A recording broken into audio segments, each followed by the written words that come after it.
are just moments away from Game 2 in the Battle of the Capitol, but the proceedings cannot begin until we bring in the third member of our crew down on the sideline, bringing you all the stories. It's Tori Taylor. Hello, Tori.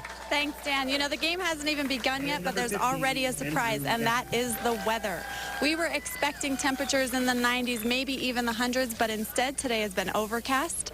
It's gray, it's a little cool, and every once in a while you feel some rain and some thunder and lightning. So that's been the big surprise here. We're not going to have to worry about the fatigue from the heat that we were expecting. Let's hope that the thunder doesn't call it off. Back to you, Dan.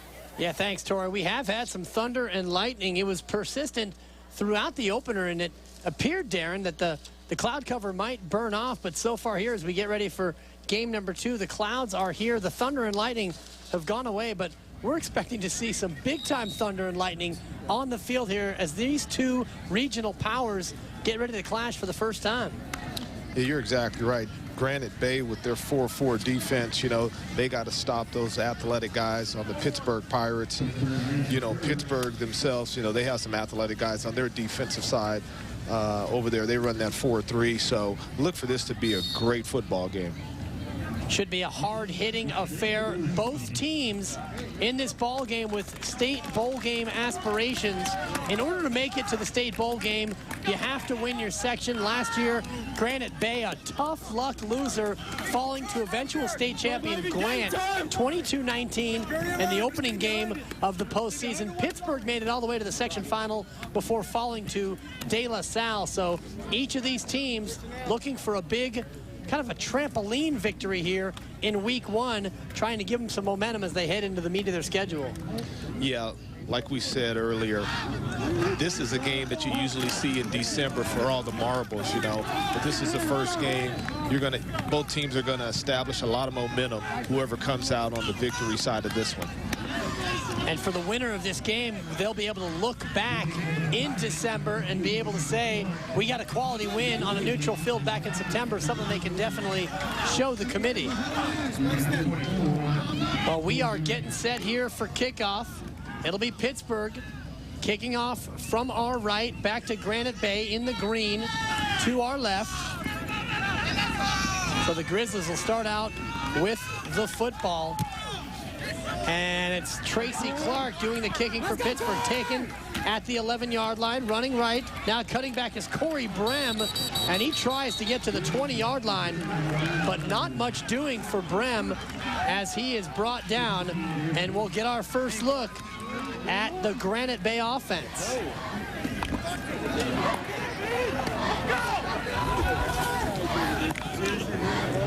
There you see the quarterback, number 18, Brandon Kenny, 6'2", sophomore.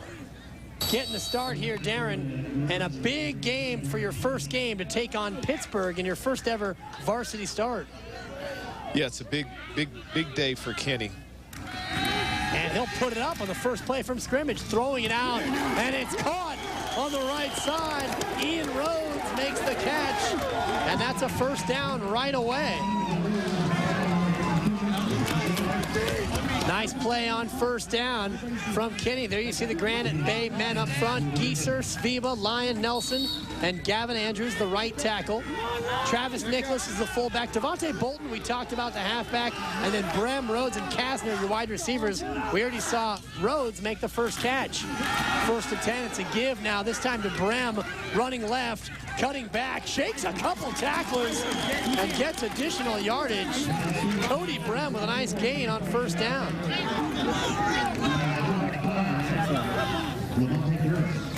Here you see the way the Pittsburgh defense will shape up. Richard Renteria, Goma Arias, Tino Lalea, and A.J. Halafihi. Clark Shepard, Butler, and Dargan in the secondary. They'll run a 4-3, the 3 linebackers in the middle for Pittsburgh as well. Pickup of 7 on the play for Brem. Second down and 3. It's Brem again, this time to the right side. And he's able to get across the 45 down to the 48-yard line. 5 yards for Brem and another first down. Yeah, you see right here, Brem just gets the ball, reading his blocks right there. And Cassini right there was in on that tackle right there.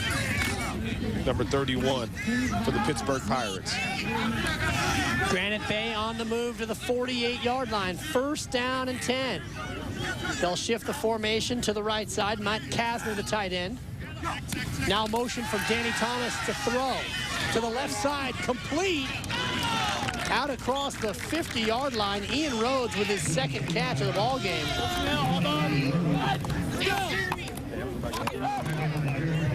Yeah, you see right here, Ian Rhodes does a good job just running a stop route.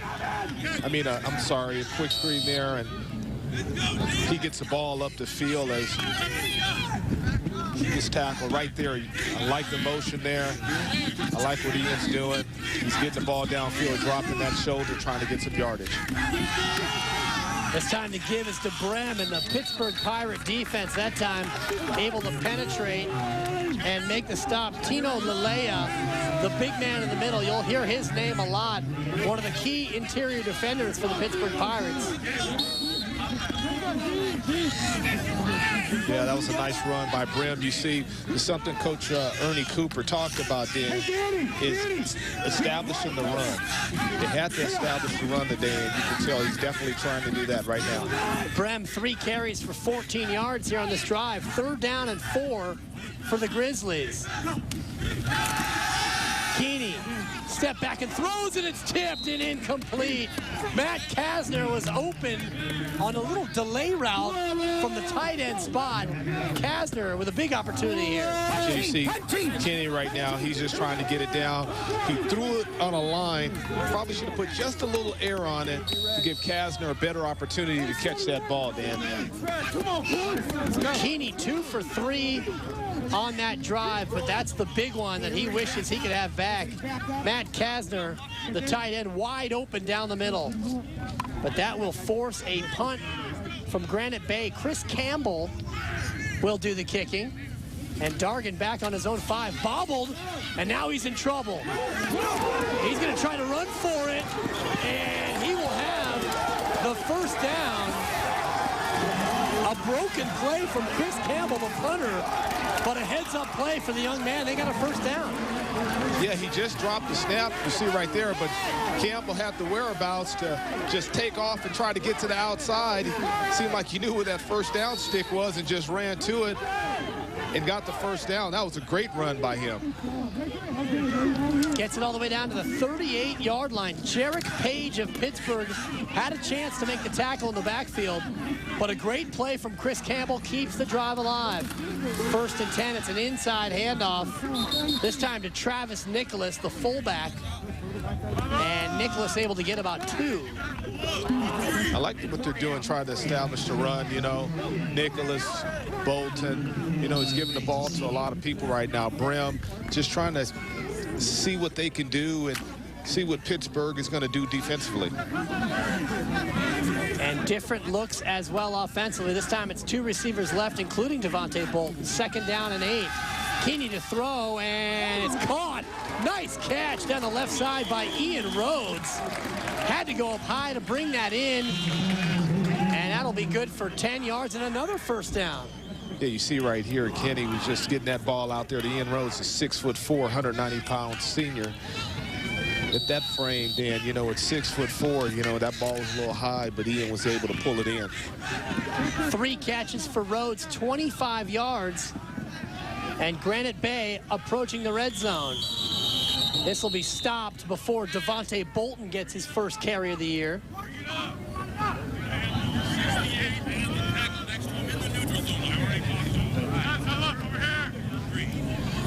Right guard, right tackle over the line. And there you hear the call. It's the right guard and the right tackle. The entire right side of the line lining up off sides.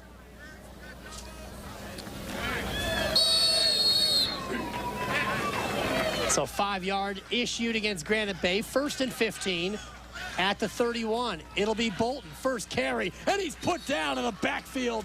Great penetration from Tracy Clark. Bolton's 1st carry for a loss.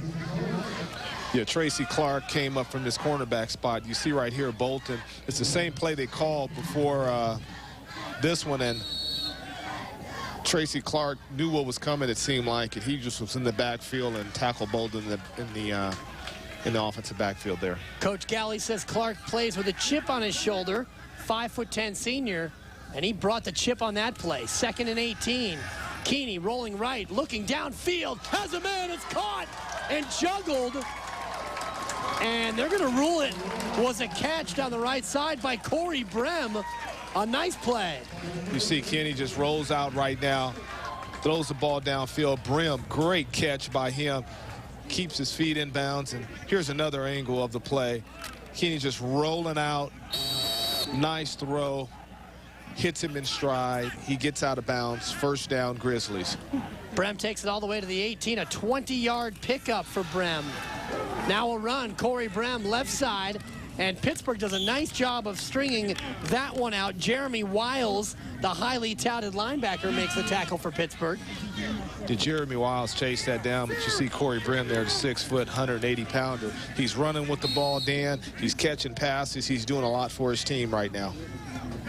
Give Brem 2 on that one. 4 carries, 16 yards for Brem. He's got 20 yards receiving as well. Granite Bay in the red zone now. 2nd down and 8 from the 11. Grizzlies opening possession here in their opening game of the year. And we're going to get a timeout here taken by Granite Bay. The Grizzly offense going to take some time to think about it. Granite Bay on the move here against Pittsburgh. It's the battle in the Capitol, game 2. We're just underway from Folsom High School. Stay with us. Feeling it here. It's the opening game for Granite Bay, and their offense on the move right now. They've driven down to the 11-yard line. They've got a 2nd down and 8. Granite Bay trying to punch it in against the pride of the North Coast section, Pittsburgh. Faking a rollout from Keeney, under some pressure, fires, and it's picked off by Eric Dargan inside the end zone. Eric Dargan making his presence felt with the takeaway, and the Pittsburgh defense bends but does not break. It's Butler, in fact, Aaron, with the interception. Yeah, you see right here, Kenny was just rolling out. He was looking for Kastner, number 89.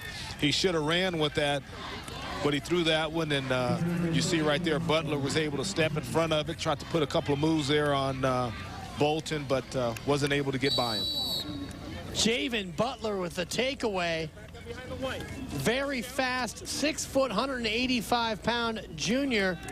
Coach Galley says he could, quote, develop into a monster. And I believe we're seeing the birth of the monster there, Darren, with a big play in the end zone. Yes, definitely. So now the Pittsburgh offense comes out.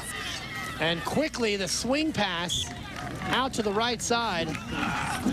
And some positive yardage there from Giles. He's one of the big playmakers on this Pittsburgh team. And there you see the quarterback, Julius Mosey, 5'11" junior. They're hoping he'll be a 2-year starter. This the beginning of a long career for Mosey. Yeah, Mosey did a good job last year on the JV team, and they expect for him to play really well this year. Flag comes down here on 2nd and 3 as the Pirates get their offense set. And that'll be a false start against Pittsburgh.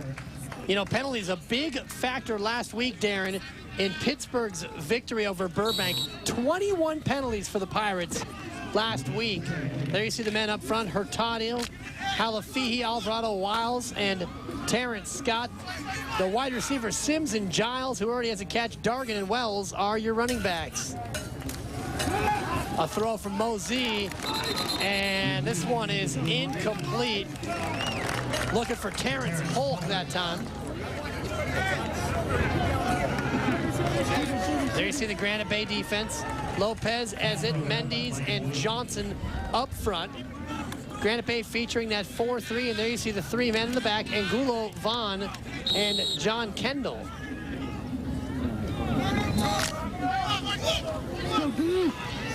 So the pass to Polk incomplete, bringing up 3rd down and 8 for Pittsburgh, their first possession of the ball game.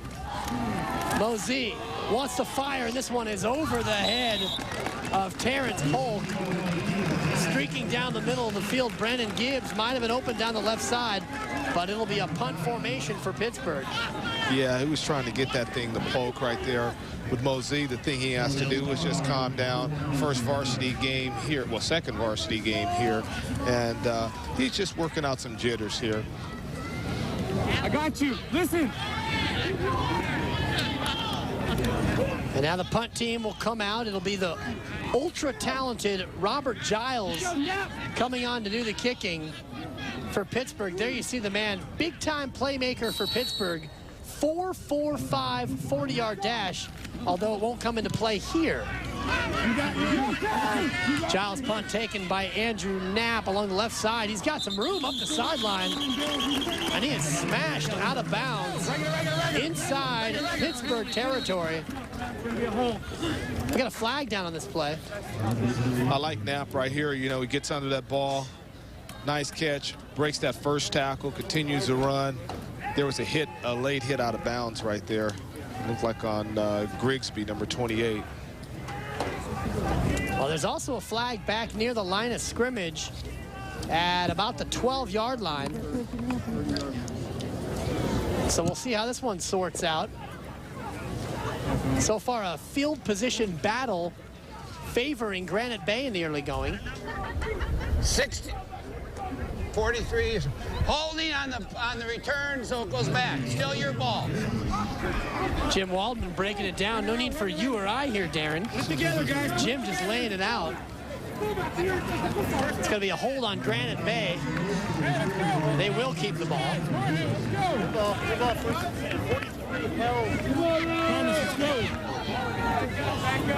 It's an interesting start, Dan. You have Pittsburgh, who is real athletic.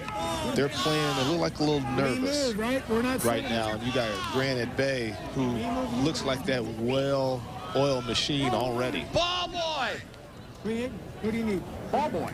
Granite Bay known for its execution, Darren. As you see, the head coach of Pittsburgh, Vic Galley, one of the more intense competitors you'll see in the coaching ranks. Couldn't have been delighted with the fact that his team committed 21 penalties last weekend in the opening win over Burbank. Burbank, a very good team. They beat Burbank 27-8, but 21 penalties.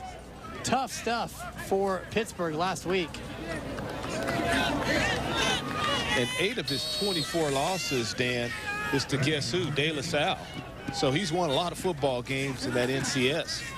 59-16 against everyone but De La Salle. Here comes Granite Bay on the move, and the man bouncing it outside. He's got some room. Nice run from Devontae Bolton. His first carry was negative yardage, but this one positive. You see right here, they just get the ball to Devontae Bolton. I like his vision. He bounces it out. Great balance. Gets down the field. He gets knocked out of bounds there for a nice little 8-yard gain there. There you see Devontae Bolton, 5'10", 205. He was a backup as a junior. The Sacramento Bee has him as one of its 25 players to watch this year. 2nd and 2, Bolton inside, shakes a tackle, and he gets flipped upside down in the middle of the defense. Eric Dargan, a big hitting safety with the hit here. Yeah, I like this guy already. I mean, he's running hard. You see him.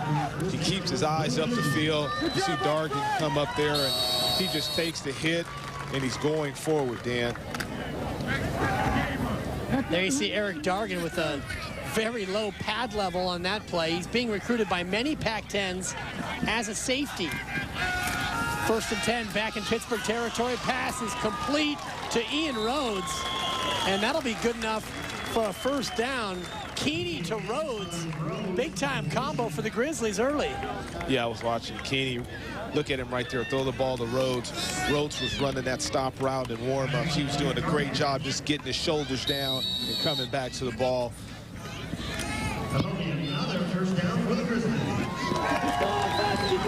Rhodes picks up 13 there, already 4 catches for Ian Rhodes, the 6'4" senior for Granite Bay. 1st and 10 inside the 35, and another throw. Keeney rolling, firing, looking for his main man, Rhodes, again. That one incomplete. Early impressions of Brendan Keeney, the sophomore, Darren, very impressive. He is. Besides the one interception, which he kind of forced. But I like his poise. I like his arm strength. I like his technique. He has a calming demeanor about him, and that's what you want when you have a quarterback running your offense. So far today, 5 of 8 with just the pick. Here's Bolton to the near side off a toss, and the speed mixed with power. Devontae Bolton relishing in the contact with Eric Dargan. Gosh, I like this kid. And watch the end of this run, because he did this the last time. He gets outside, but look at him drop his shoulder, put his knee up. He's not taking punishment. He's trying to give it. And that is the matchup we've all wanted to see, Darren. Devontae Bolton, number 5, against Eric Dargan, a couple of very fast players who love to give and receive punishing hits. 3rd and 3 here for Granite Bay. A little bit of motion, and it's Bolton to the inside, but penetration from Jeremy Wiles.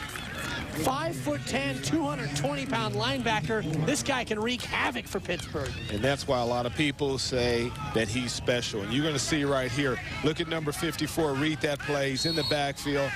Not only did he make the tackle, he made that tackle with some force. To 5'10", 220-pound linebacker for the Pittsburgh Pirates.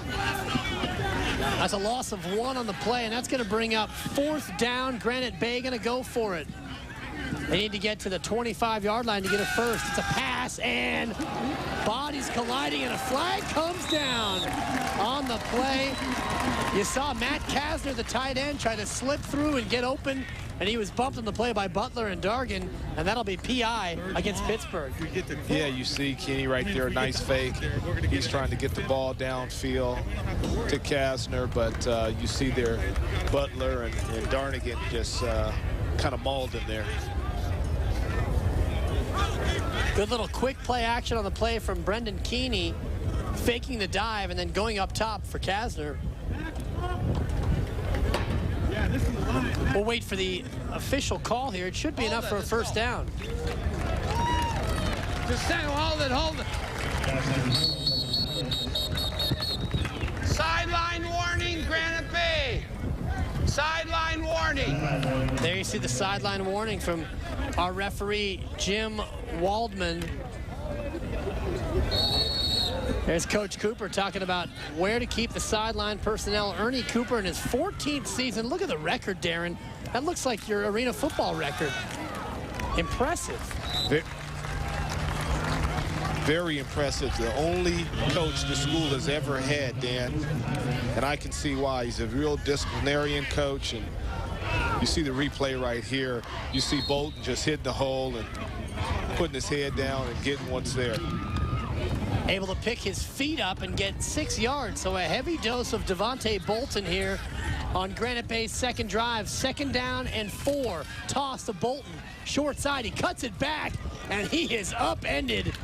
And there he is again, Eric Dargan. You can see why the Pac-10s love him, Darren. Great play here from the athlete. What can you say? You're going to see this right here. You see Bolton, he's running hard, but then you're going to see him come out of nowhere. Dargan right there. Nice hit by him. Got him down.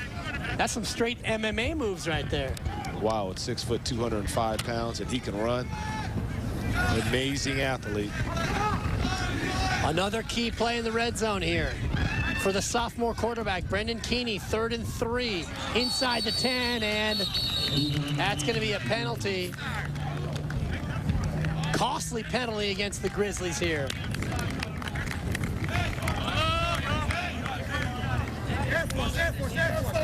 You never want to see your offense false start, but particularly in short yardage situations in the red zone. No, they had good field position there. You know, it's going to back them up a little, make it actually a 3rd and long now. So something you definitely don't want to happen. 3rd and 8 now for Granite Bay. Here's a spot where they might go to the tight end, number 89, Matt Kasner. And it's a pass. Keeney, slant, caught. And that'll be first down yardage. Perhaps it'll be very close. Ian Rhodes again. And Keeney's got a favorite target. Yeah, you see right here, he's just throwing a slant to Rhodes and very close to the first down. You see another angle right there. Rhodes just catching that slant.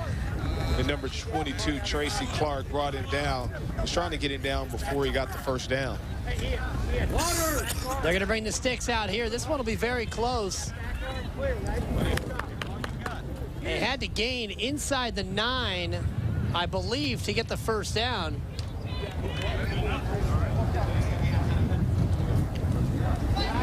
And first down for Granite Bay by Links. You like a yard and a quarter, but that's about a 16th right there. Yeah, that's a yard and a nickel. Good crowd here filling into Prairie City Stadium for the battle at the Capitol. We are in Folsom, California, game 2 of 4. Give Rhodes 8 yards on the hookup. And they're going to make sure everything is set here before they get this first down play underway. You know, for all the talk about Devontae Bolton here, Darren, early on, Ian Rhodes with 5 catches for 46 yards. He's made a big impact in this game. As well as Brim. Well, we got a sideline warning now for Pittsburgh. Turnabout is fair play.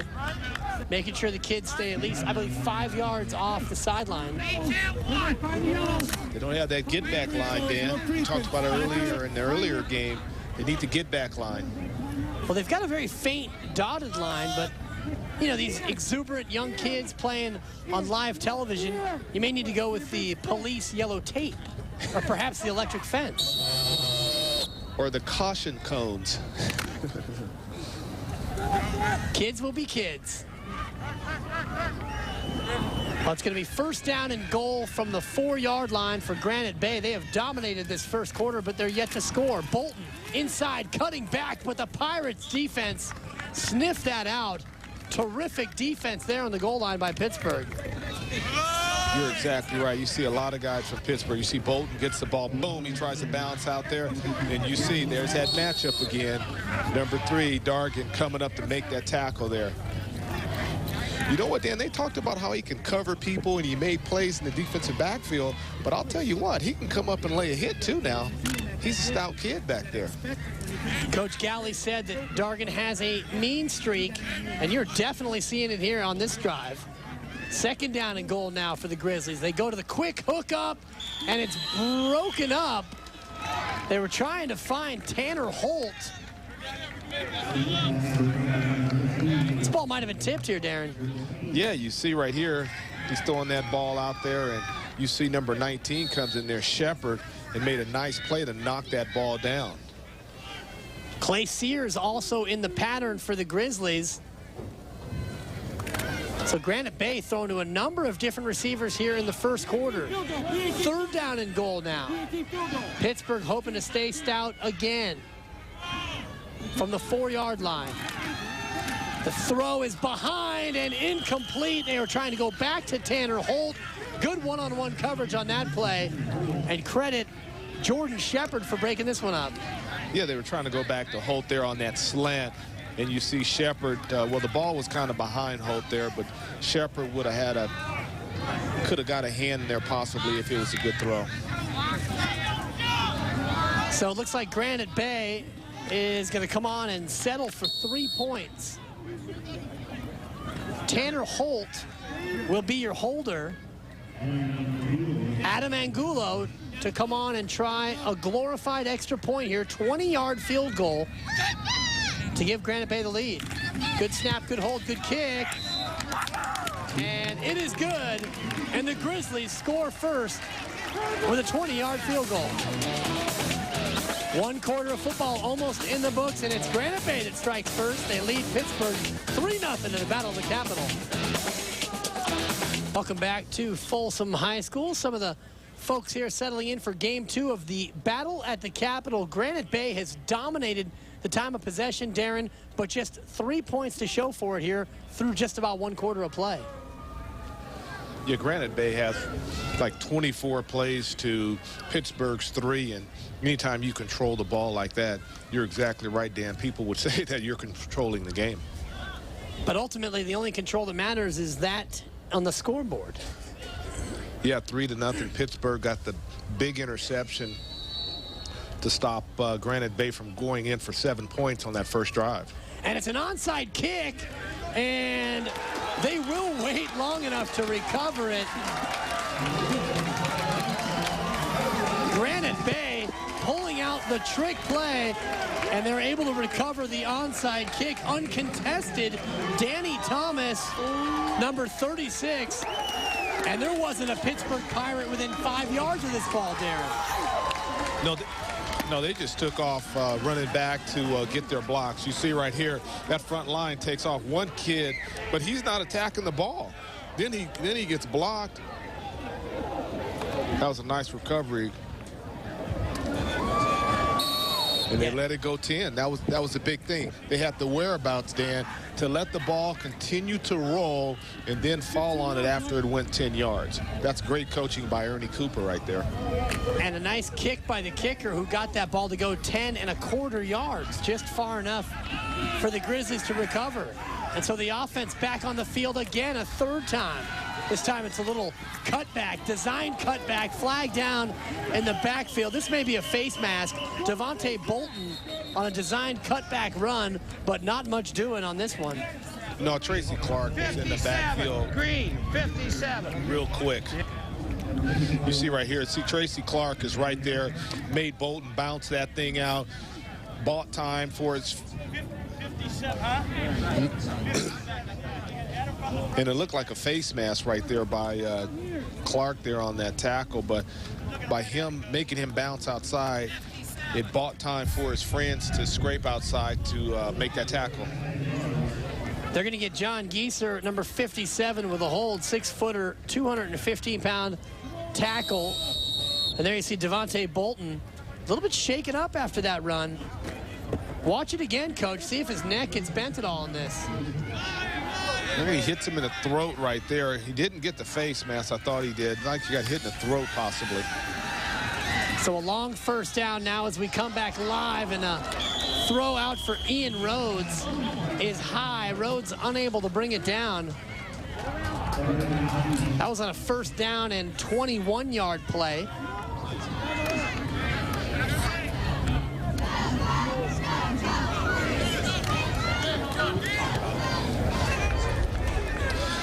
It's been 27 plays to 3, Dan, so far for Granite Bay.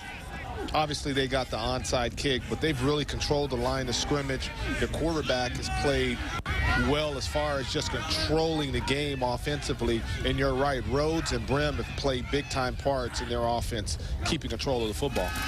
Pittsburgh's defense not showing the fatigue just yet. Here's a 2nd and 21 play. Brendan Keeney rolling left, throwing incomplete. And that's how the first quarter will end. It's been all Granite Bay as far as time of possession goes, but you look at the scoreboard, and it's a tight game. Granite Bay leading Pittsburgh 3-0 after 1. We're back here at Folsom High School. You take a look at a couple of bargain hunters up there on the version of Tightwad Hill, taking in the action for free on a unseasonably chilly Saturday afternoon, Darren. All the coaches thought it was going to be a hot one here, but ended up being real cool, nice little breeze. We even had some rain, Dan. And that's a huge break for Pittsburgh. You know, Granite Bay used to playing in conditions much hotter than the 72 degrees you see here. And also Granite Bay, 0 players playing both ways. So they'll roll out a fresh 11 on each side. Pittsburgh with a handful of two-way guys. Well, 3rd down and 21 here for the Grizzlies. And they'll put it in the air. Brendan Keeney going up top to the big man and incomplete. trying to find Ian Rhodes. Good coverage on the play by Tracy Clark. You know, if you throw down the field against Pittsburgh, you're really throwing into their #1 strength, which is the secondary. Yeah, you're not going to run away from those guys they have back there. They have a lot of speed, so. But on a 3rd and long like that, you're going to have to try to air it out. And who better to go to than Ian Rhodes, your 6'4" receiver. There you see Coach Vic Galley, a terrific tactician. Can't take too much credit for the 4.55 speed in the 40 he just saw by Tracy Clark, number 22, easily running with Ian Rhodes. It'll be punt time for Granite Bay on 4th and a bundle. There's Robert Giles for Pittsburgh back to receive.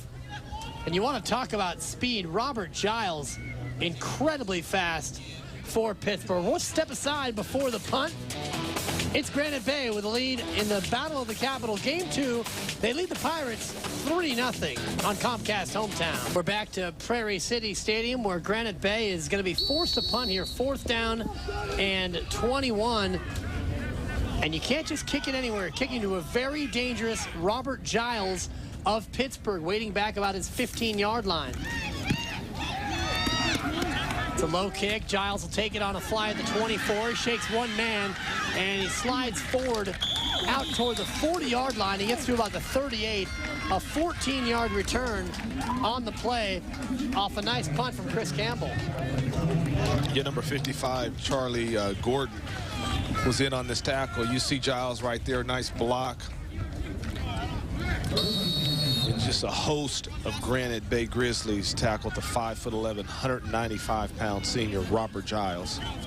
And finally, another chance for the Pittsburgh offense, Coach. They ran just 3 plays in the first quarter, and now they get their second opportunity, but they're going to have to wait for another flag. Not what Coach Galley wants to see after the 21 penalty effort from last weekend. You know, he said he was unhappy. Well, this one actually goes against Granite Bay, so he's probably happy to see this flag. Yeah, Coach Galley said he was unhappy with the penalties and was unhappy with the play, but it was better. They started off the summer, and they're a lot better from the passing leagues, and they were a lot better from the passing leagues to last week. So 1st and 5 for Pittsburgh. Julius Mosey, the quarterback, turns and hands to Eric Dargan, and nothing doing for Eric Dargan. He is stuffed at the line of scrimmage. You're right. Mosey just hands the ball off to Dargan, and he's trying to cut, but there's nothing there. Number 52 was in the, number 54, Matt Lopez was in the backfield right there. Number 90, Izette to make that tackle. Mosey comes back in the shotgun. 4 receivers in the pattern. He'll throw it. And he'll check down to Dargan, who's got a first down and room to run. Cuts back at the 45. He'll try to fight near the 40-yard line. Nice decision there from the young quarterback, the junior, Julius Mosey, checking down to his speedy back. You see he's looking up tall, looking down the field, throws the check down to Dargan. Watch Dargan, boom, nice move there. Just couldn't get his shoulders down to get much more. 15-yard reception for Eric Dargan. And Pittsburgh's got their first down of the game. 1st and 10. Spot this one at the 40-yard line. Mosey, the give to Dargan, and they string it out nicely. Terrific stop up front by Brian Ezett. Number 90, 5'10", 220-pound senior with a great tackle. Yeah, Ezett made a nice play here. Just great penetration. He's in the offensive backfield. You see him right there playing off a block of number 73, Terrence Scott, and making that tackle there. Great play by him. Dargan 2 rushes for no yards. 2nd and 10 now from the Granite Bay 40. Play action. Mosey wants to keep it, tries the left side, and he is tackled hard out of bounds along the sideline. Vic Galley wants a flag. Ashkan Mazzani coming over from his linebacker spot and making the tackle right on the edge. Yeah, it was a broken play here. See, he wanted to hand it off, but the back was on a different page from him, let's just say that. And he did the thing he's supposed to do, and that's just take off and run with it. Might have been a little late right there, tackle out of bounds. Here it is. Coach Galley might have thought so. 1 yard for Mosey on the play. 3rd down and 9. Mosey out of the gun, firing down the middle, and that's intercepted. We do have a flag down on the play. It was taken away by Andrew Knapp. Knapp will return it across the 30-yard line, but we'll check on the flag here. Yeah, I think it's a little interference downfield, possibly. Ball was not in the air, Bob. You can reroute the guy inside the ball. He's going to talk about it. He's going to talk about it. This will be an interesting call.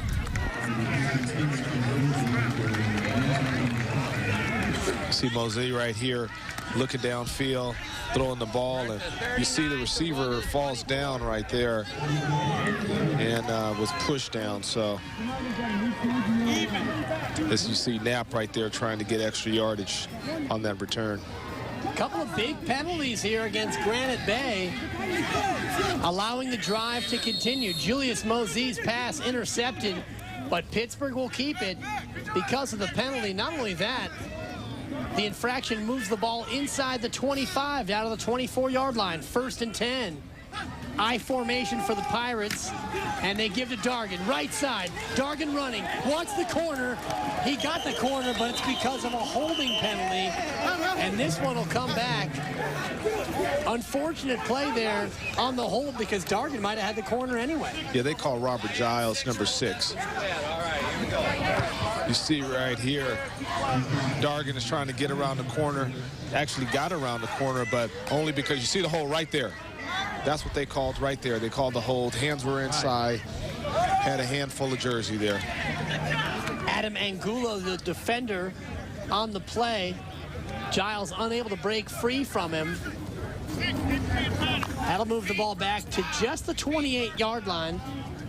A 4-yard penalty based on the point of infraction. That'll bring up a 1st down and 14 for Pittsburgh. A little bit of a choppy game on both sides with the penalties here in the early going. Mosey under center with an I formation behind him. 2 receivers to the left. It's a handoff. Trying the left side. Tracy Clark. Clark gets past the 20. Nice pickup there on 1st down. I like that run by Clark. You see right here, he gets the ball. He's going outside. Watch this cut right here. This is a nice cut. Boom. Right up in there. Got him an extra 3 yards right there on that cut.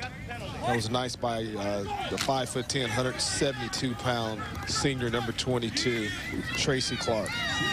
9 yards for Clark on the play. Mike Wade with a tackle. 2nd down and 5 now. The give to the first man, the fullback. Actually, no, it's Dargan.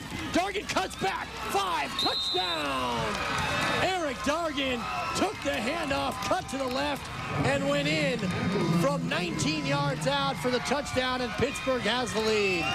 He's running behind Wiles and Scott. You see right here, Wiles and Scott just drove their guys off, and you see Dargan right here. He does the rest. Clark's down the field. Boom, nice cut down there by Dargan. Gets into the end zone. Touchdown, Pirates. Great block on the play by number 50, A.J. Halafihi. The man whose hair protrudes from under his helmet laid a key block there. Now for the PAT. The kick is up and no good. Jose Cortez on to do the kicking. Cannot convert, but Pittsburgh takes the lead. Eric Dargan following his big man Halafihi. A cutback, he finds the end zone. Pittsburgh jumps on top of Granite Bay, 6-3. Welcome back to Folsom High School, and hello, Newman. Yeah, it's Cardinal Newman getting ready for Game 3. It'll be a middle school, or a medium-sized school battle, rather, with Central Catholic. That's coming up Game 3 of the battle at the Capitol. And so far, so good here from Folsom High School. Dan Dibley along with Darren Arbette. And this game, Darren, turning out to be a very competitive affair as advertised. It really is. Granite Bay controlled the ball and this game. What if they had, Dan, like 27 plays offensively to Pittsburgh's 3? Pittsburgh gets that drive. they go right in and score a touchdown. Nice balanced drive, little pass, little run. It was real nice. What I like about Pittsburgh, these kids play until that whistle's blown. They play hard and they block. This kick will wiggle its way out of bounds. So the Pirates, a little bit of a mistake here on the kickoff. There you see number 44, Corey Brem, thought about picking it up, but wisely let it go. So Granite Bay will get great field position after the kickoff goes out of bounds. Great field position. I'm sure that's something Coach Galley didn't want to happen.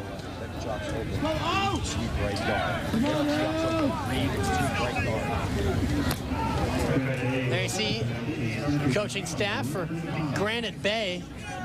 Got to be a little frustrated after dominating that first quarter so thoroughly, only to find themselves in a 6-3 hole.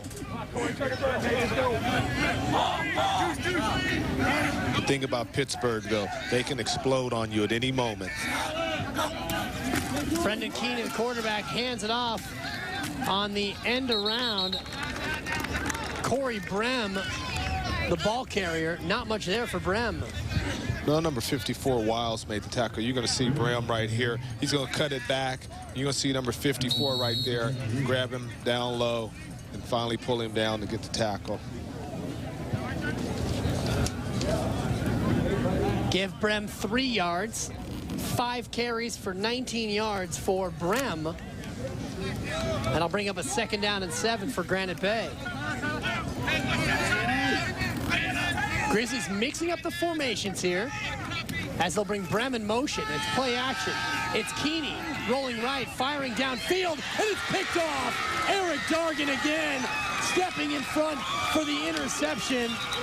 And you're starting to see the athleticism in Eric Dargan and why so many D1 coaches are drooling over him. You're going to see right here, Keeney, what he did, he rolls. He had Kasner, number 89. He could have hit short. You see he's wide open right there, but he tried to force it downfield to Rhodes, and Dargan just stepped in front of that thing, and he's too athletic. You see down there, see number 89 is wide open right there, Kasner, but he tried to force it to Rhodes, and that's just a sophomore mistake right there. I'm sure coach is going to say, hey, you're okay. Let's just play catch. Hit the short guy. Let's get the first down. Big turnover for the Pittsburgh Pirates. Dargan's return inside the 40. And now it's 1st and 10 for Pittsburgh. The momentum changing in this game very quickly. And it's a run with Breon Butler. Breon Butler gets his first carry of the ball game. You know, just when you think you've contained all the speed, they bring in a guy like Breon Butler. Yeah, you see him right there. He broke through that one. Look, he has his hand on the ground. That's a drill that running back coaches do, where you keep that hand and you act like you're tripping and you try to keep your balance. And he did a tremendous job to get a couple of yards on that, keeping his balance. Butler, 5'11", 180-pound senior, gets 2 yards. 2nd down and 8. It's again Butler. Flag down on the play as Butler fights his way across the 35 down to the 34-yard line. So Coach Galley giving Dargan a little bit of a break this series, bringing in Breon Butler. Yeah, Klugen right there, number 35, made that tackle. 5 yards. 5 yards. See Coach Galley right there talking to his young quarterback right now.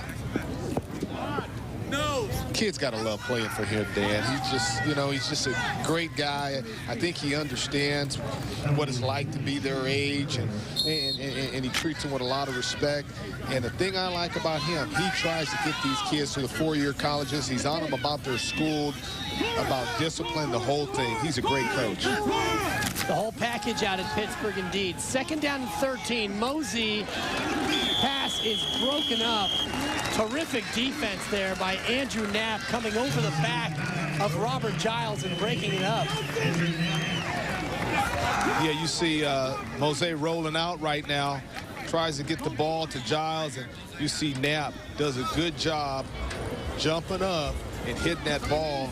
Time it gets into the hands of the receiver there, Giles. That'll bring up a 3rd down and 13. Pittsburg at the Granite Bay 41-yard line. Might be 4-down country. Pittsburg might just want to pick up half the yardage here. Mosey looking, pressured, and throws into traffic. Incomplete. Mike Wade and Nick Spring there, and a late flag comes in. It's a tough call here if it goes against the defense. Yeah, Gibbs, a 5'11", 145-pound senior, got up with his hands out, saying that Mike Wade was all over me.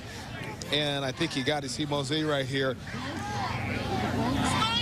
Kind of forced that ball right there. He threw it to a spot that either his guy was going to catch it or it was going to go incomplete. 19, tell him 19.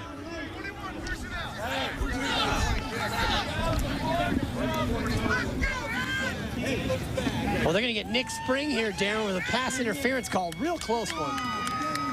Yeah, you see right here, Spring just, yeah. It's the thing, you know, they always talk about that left hand. You know, it's not your right hand. You can't put your left hand on that hip. When you do that, they're going to call it every time. I like Real this. close one there. Yep, reminding the officials of what's going on. It is a big game. 1st and 10 at the 25. The Pittsburgh drive continues with a run. Eric Dargan cuts it inside. Flag down here late in the play. A little bit of a tie-up between Alex Foster and Ashkan Mazani. The flag's coming in bunches here in the 2nd quarter. Yeah. 34, John. 34. Yeah. Yeah, I think they got Foster for a hold. Hurricane. Yeah.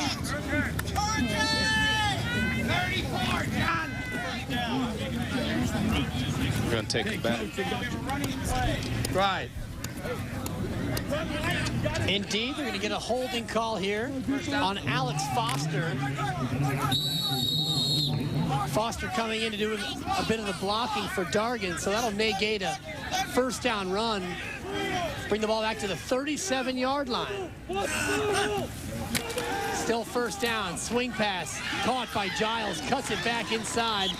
But a nice tackle made by Ethan Mendoza. Check that. Andrew Knapp over there made the tackle. I like Andrew Knapp's game, you know. You see right here, he throws the ball out there to Giles.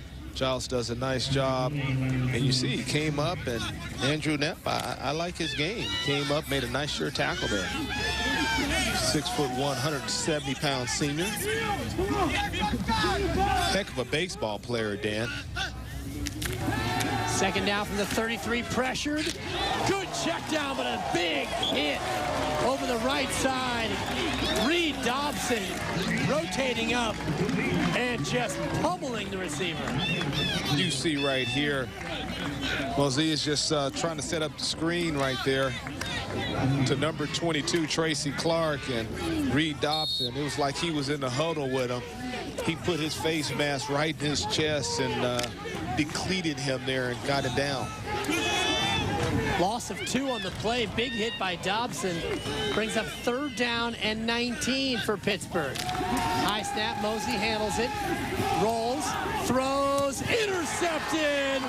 Taken away by Adam Angulo. And he's got room to run down the right side. He's still on his feet.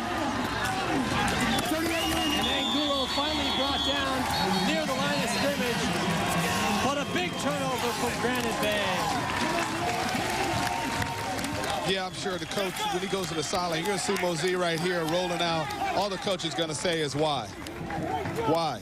There's 3 guys around him. Why? You know, he's athletic, run with the ball, and that's what he wants him to do. Let's go, back it up. But he's going to be positive. Well, you know Coach Galley, he's going to be positive. He's just going to say why. Well, it's a big turnover for Granite Bay, and there you see the state bowl rankings, the preseason rankings. These 2 teams very much in the thick of it, number 4 and number 5, respectively. And you know, Darren, this is It's a very important game because those two teams at the bottom meeting here, Granite Bay and Pittsburg, only two of these teams could probably go to a state bowl game, one in the open division, one in the large school, and Pittsburg up next against number 3 next week, Monta Vista. So Pittsburg with 2 great chances to make a loud statement here early on.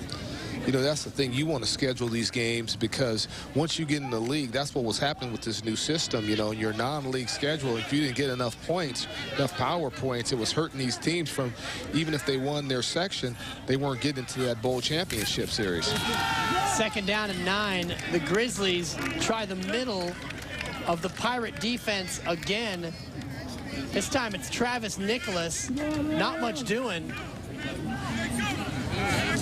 You see right here, Travis Nicholas, he's just trying to get what's there, but it was a host of Pirates there stopping him from getting much there, putting Granite Bay in a 3rd and long, Dan. 3rd and 8, it was Gama Arias with the tackle, 6 foot, 272. He's a space eater for that Pirate D. 3rd down and 8, Keeney rolling, firing, and he's got a man, and it's caught. Clay Sears sliding down, making a very nice catch for the 1st down. Yeah, Keeney did a nice job. You see him, he's rolling to his left, and this is hard for a right-handed quarterback to do, but he did a good job. Look, he got his body around, nice strong throw, and you see Sears there, the 6'2", 185-pound senior, catching that ball for a 1st down. And Brendan Keeney shaking off any ill effects from the earlier interception. He's shown a lot of good arm strength here, Coach. Yes, he did, and going to his left. 1st and 10 at the Pittsburg 48. It's an inside handoff. Straight ahead is Travis Nicholas, still fighting, and the ball came loose, but they were going to rule him down. Travis Nicholas had the ball pop free after a short gain, but it was whistled down inside the 45 at the 44-yard line. Yeah, you see Travis Nicholas right now, you know, he's just going through there, keeping his head up, trying to get some yardage there. And they said the knee was down when the ball came out. Tracy Clark, number 22, picked it up and was going the other way, but they had blown it dead. And you see right there, the knee was down, definitely. So give Travis Nicholas 4 yards. That brings up 2nd down and 6. We're down to about 2.5 minutes here. 2nd quarter. Granite Bay with the ball trailing 6-3, and they're going to take a timeout here. That's a pretty important side here, pretty important moment for Granite Bay. Trailing 6-3, you want to make the most of your possession here, knowing that you've got to give the ball to Pittsburg to start the 3rd quarter. Yeah, this is a good drive right now. Good sound drive. That was a big catch by Sears. Keeney doing everything fundamentally sound. So, but on the other side, you have this guy, Eric Dargan. You see him right here. He's going to come up and make a nice tackle right there. Well recruited from the defensive backfield. And you see this run right here. Nice run. Watch this cut. Wow. That was a nice cut there. Just gets into the end zone. Get a touchdown for his team. And then you're going to see right here, trying to throw the ball down the field, but no. Dargan intercepts that. Watch that spin there. Another tackle. He's just trying to get away from everybody. And you see here, he comes up. Nice hit there. Got the cleats off the ground. He's solid, Dan. What more can you say about Dargan? You can see why he's getting a lot of mail every week, and his phone is ringing all the time, and all the Pac-10 schools and all the big schools are looking at him. Offers from virtually every Pac-10 school at this point. I believe USC not among those on the list. 6-footer, 205. And defensively, Darren, he has the whole package. He's a very hard hitter, and he showed good instincts on that interception as well. I like him running the football, too. I know at the next level he'll probably play the defensive backfield. That's what everybody's saying, you know, but I like him in the backfield. He has some sweet moves. He has a burst, and he has a finish. 143 yards in the win over Burbank last week. Here's a toss for Granite Bay to the near side of the field. And sliding down short of the 1st down yardage was Danny Thomas. Thomas needed to get inside the 40 down to the 38, and he didn't quite get there. Yeah, you see Danny Thomas right here just going to the outside, and guess who was there? Number 3. Look at him right there. He slides down, and Dargan's right there to fall on him to register that tackle. So Danny Thomas's first carry of the ball game, good for 4 yards. Now 3rd down and 2, under 2 minutes to go, second quarter. It's a keeper by the sophomore quarterback, and he's got the first down. Brendan Keeney faked the dive to Travis Nicholas and just peeled off his center, leaned forward for 3 yards and a first down. Yeah, that was nice by the quarterback. You see him right here, just a keeper. Renteria got the first hit on him, and he was able just to fall forward and get the first down. I like these young quarterbacks today. They're playing with a lot of savvy, a lot of composure, and they're getting it done for their teams right now. Clock running. Granite Bay with a 1st and 10 at the Pittsburg 37-yard line. Keeney wants to throw. Rolling. Fires wide open and caught at the 25-yard line. He's got to think about getting out of bounds, but he fights for more yardage. Corey Brem, second big catch of the first half, and Granite Bay now in the Pittsburg red zone.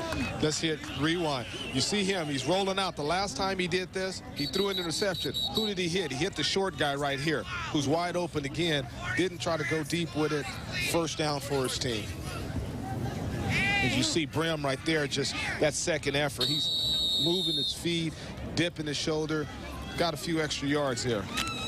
And a little shaken up at the tail end of that play. Corey Brem, 2 catches for 38 yards. He's also got 19 yards on the ground. 1st and 10, Granite Bay inside the 20. A fade route. He's wide open in the corner.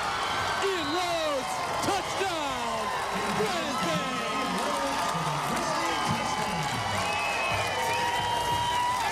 Ian Rhodes in the corner of the end zone, getting behind the defender for 6. You see Keeney right there, a nice throw. You see Rhodes, his favorite target today, catching it at the high point. That's something you got to talk about with Rhodes. I love that he catches the ball at the high point. That's something coaches talk about. Didn't let that ball come into his body, caught it at the high point, because you saw number 6 Giles trying to rip that thing out. Didn't have a chance. The catch was already made. And a great route by Rhodes, able to get behind Robert Giles. And credit Brendan Keeney for putting enough air into that ball to make it happen. Adam Angulo now for the PAT. The kick is up, and it's good. Granite Bay marches down the field, and they score the touchdown to take back the lead, and they add the PAT to take a 10-6 lead over Pittsburg. You see right here, Keeney just goes back. Look at that protection. Nobody's even around him. Throws the ball up high. See how he caught at the high point? It was already there. If you let that ball come down low, you see what Giles had that hand back there, and he was going to rip down at it, but Keeney caught at the high point, pulled it over to the left, and would already put 2 feet down to get the touchdown. Ian Rhodes having a day, Coach. He's definitely one of the players to watch according to the Sacramento Bee, and he's been a definite player to watch today. 6 catches, 64 yards, and a touchdown. Ian Rhodes, 6'4" senior, having a big first half. Yeah, he's having a huge first half. Some great catches. Love the high point. I see the coach down there talking to him. Hey, way to catch that ball at that high point. I love the stop routes. Like I alluded to early, I was watching warm-ups. He was 6'4", but he was doing a great job running the stop routes, getting his shoulder pads down, bending at the knees, and coming back to the ball. You know, just stuff you teach every day to kids and try to make them better football players. And the umbrellas are out now in the second quarter for a different reason.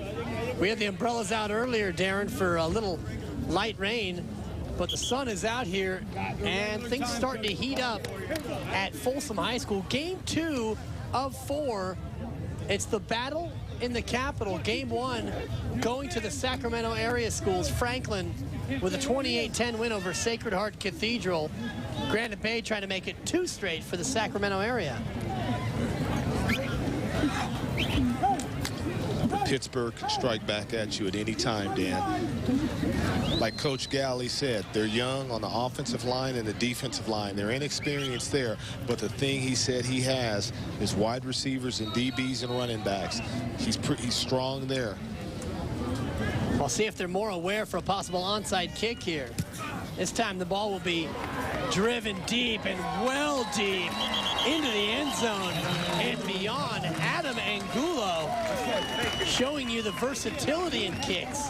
The first kickoff, 10.25 yards. This one goes about 70 through the end zone for the automatic touchback. Yeah, he didn't want me to say that 10.25 anymore. He just got it well. I'm stealing from you. He just got it well out of the end zone there.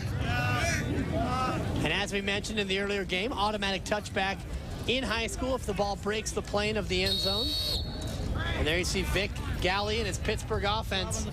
58 seconds here. All 3 timeouts for the Pirates. Chance to come down and try to take back the lead here in the second quarter. Julius Mosey, the quarterback. Eric Dargan is the running back. Mosey, quick throw out. Caught by Giles, cuts back, and the speed going to work for him. Little juke there to the far side of the field, and he'll be dragged down short of first down yardage. Long way to go for Robert Giles for just 9 yards. Yeah, you see Mosey right here. Fakes there, just gets it out there on a little screen to Giles. He comes all the way across the field. And like you said, Dan, he's tackled about a yard short. 2nd down and 1. Mosey over the middle. High throw. John Kendall with a big hit from the secondary on an exposed wide receiver. Really scary play that time as Terrence Polk went high for that ball. Yeah, Kendall put a nice hit on him, and you see right here, Mosey throws it high. Polk goes up forward and gets it right in the small of the back there from Kendall, the 5'9", 185-pound senior. Well, he brought all 180 pounds on that hit. 3rd and 1 for Pittsburgh, 23 seconds to go in the half. And flags down. A whole slew of movement pre-snap on this one. We'll see who is fingered with a penalty here.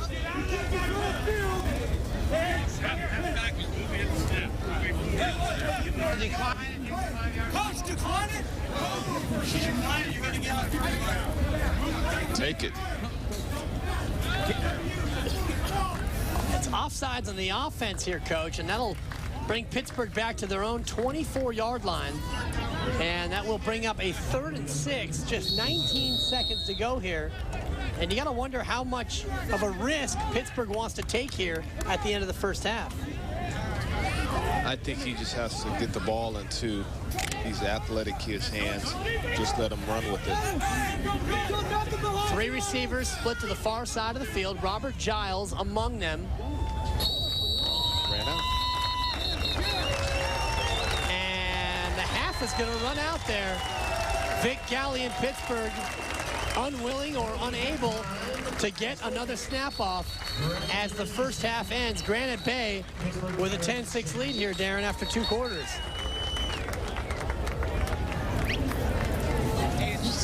One more play. Well, they're going to bring the teams back out here. It appears. See, you accepted it. You got to go for 1 and then time down. Well, because they accepted it, as you hear our official Jim Waldman indicate, because they accepted the penalty, there must be 1 untimed down. Well, they've already moved the sticks and everybody's run off, so hopefully they can reset this appropriately. Pittsburgh will have 1 play on offense. And based on the formation, Coach, it looks like it's just going to be a kneel down anyway. Yeah, they're just going to go in.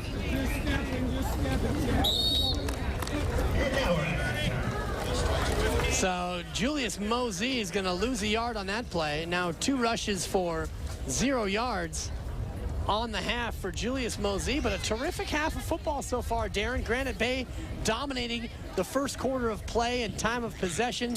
Only got 3 points to show for it, but then they popped in that second touchdown to take a 10-6 lead. Well, as we go to the half, before we get there, it's time to throw it down to our sideline reporter, Tori Taylor. Tori? Thank you, Dan. I'm with Coach Cooper here. Coach, What's your message to the players in the locker room today? Well, I'm very happy with their effort. Our guys are playing hard. You know, it's our first game of the year. Pittsburgh's had a game, so they've been through a lot of the, you know, the change of possessions, the punting, the kicking, and all that. We haven't. So actually, I'm very happy with the way our guys have responded to most of the situations and the effort that they've given. We were high coming in here. You know, we were excited to play, but we weren't so high that we couldn't play well. So I'm happy with that effort to begin the first part of the game here. What challenges are you expecting for the second half? Well, you can see we had a little trouble now running the ball a little bit. Devontae's going to probably be out the rest of the game. He's a really exceptional running back. But our other two guys, Danny Thomas and Dominic Lucia, and our halfbacks, and our fullback, Travis Nicholas, we hope to get them loose a little bit. Travis came up with a big first down, and he's our fullback, and we can kind of keep getting first downs. I think we'll be able to hang in there till the fourth quarter. Our goal is to be in there in the fourth quarter and have a chance still. Thanks, Coach. Good luck. Thank you. Back to you, Dan. All right, Tori, breaking a little news there. Looks like Devontae Bolton likely going to miss the remainder of the ball game. Nicked up, 8 carries for 23 yards. While at the half, we are Granite Bay, cashing in on one long pass from the sophomore quarterback Brendan Keeney for the touchdown. They lead Pittsburgh 10-6. We're at the half. Granite Bay with the lead 10-6 on Pittsburgh. Let's hear from the Pittsburgh head coach, and for that we go down to the third member of our broadcast team, Tori Taylor. Tori? Thanks so much, Dan. Coach Galley, thanks for talking to me. What did you say to your players in the locker room today? Can't say it on TV, but I'll give you a cleaner version of it. No, you know, we're young, and we're really flat right now. I'm not real happy with our performance right now. It's kind of frustrating. You know, they did a good job keeping the ball away from our offense, and you know, we jump off sides, just some stupid little penalties, you know, that we committed. I mean, we're just flat right now, and we need to pick it up, and I think we're gonna just try to sustain some drives right now. We're gonna get the ball right here. We'll hopefully return the momentum. How do you pick it up? Well, I mean, if these guys have any pride, we put it on them, and we, you know, as coaches, we can't go out and play the game for them. You know, we prepared all week. We think we got a pretty good game plan, but we got to go out and execute. And if these guys, we put it on them. What kind of pride? Where's your pride? Let's go play some football. Any changes in strategies?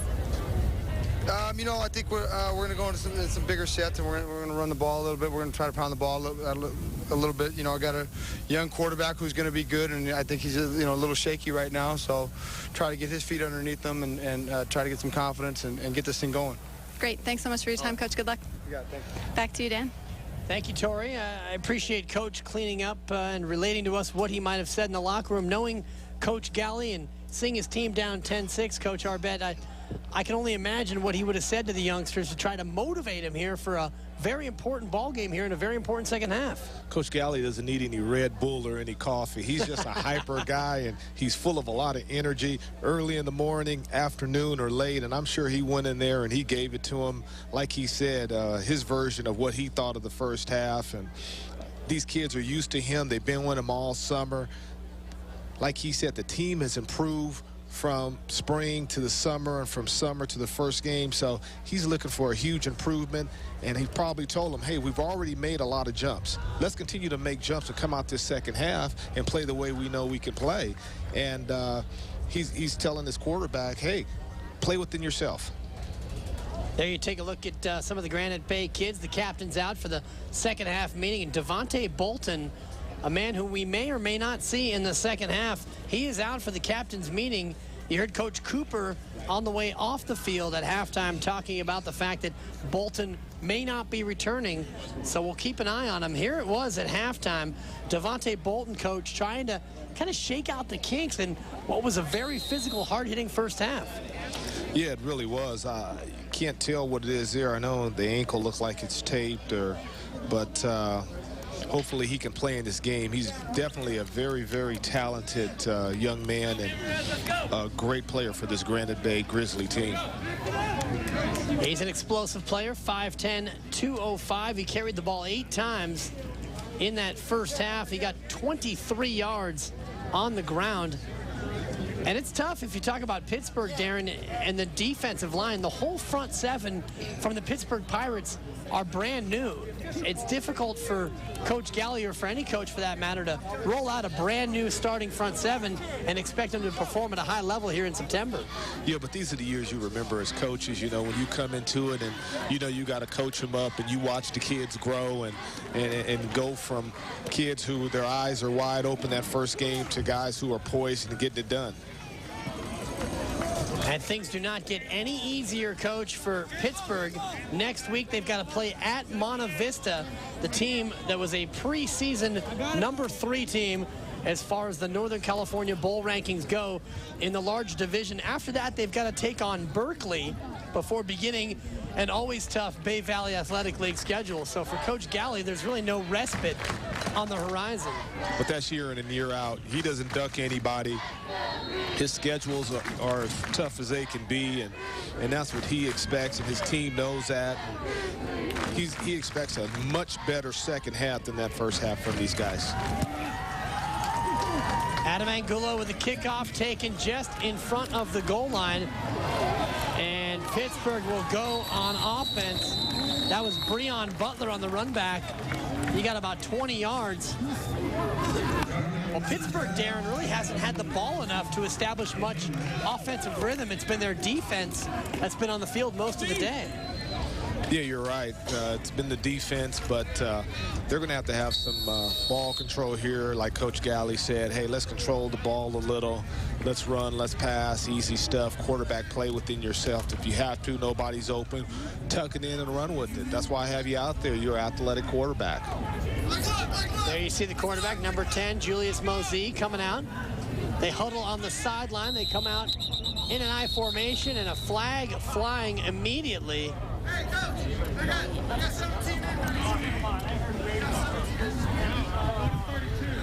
Move back 5 yards. We already blew the whistle. Well, that's not the way they wanted to start the second half, Coach, with a 5-yard penalty on Pittsburgh.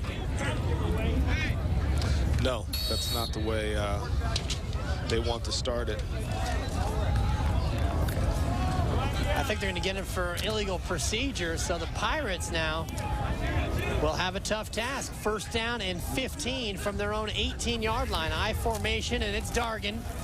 Cuts back and picks his way, able to turn really nothing into a nice first down carry. That's what I was talking about, but Dargan, I love his ability to cut with the football. Watch this right here, boom, look at it. And when he cuts, he's going downhill on that thing. Nice run by him. Number 35 there, Clusion, made the tackle on him, but not before he got 5 yards. Heck, give him 6. Second down and 9, Darren. Inside handoff, this time straight ahead of the fullback, fighting for more yardage. Straight ahead, Billy Wells with a nice pickup on second down. A little bit of a surprise there on the inside. Yeah, Ken, yeah, you see Billy Wells right here, you know, getting the ball. Nice cut there. People have their hand on him. He's still moving. Look at those legs. Look at that leg drive.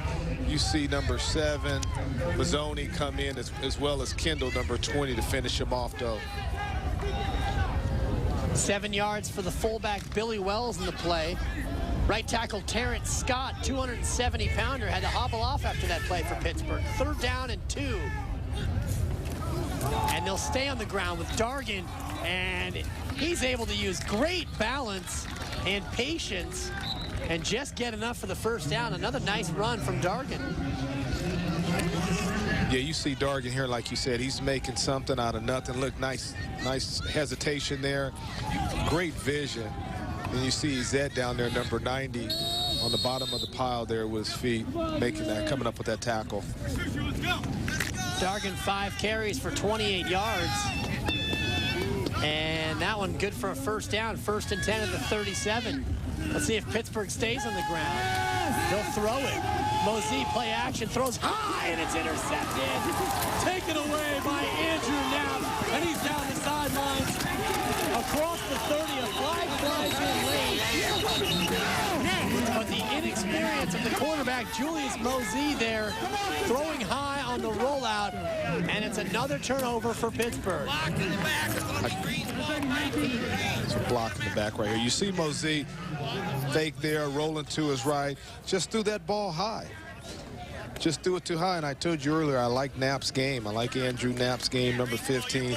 Did a nice job going there, catching that ball at the highest point, and come up with a nice return there. There's a late hit right there, too. Well, the penalty is going to be for a block in the back on the return, and that goes against Granite Bay. First down, here we go. And there you hear it. First down, here we go. Here we go. For the Grizzlies, after the interception from Mosey, 1st and 10 at the Pittsburg 37. Motion and the give is around the right side. And cutting back there is Jorge Marenko. Marenko with a little motion end around, his first carry of the ball game.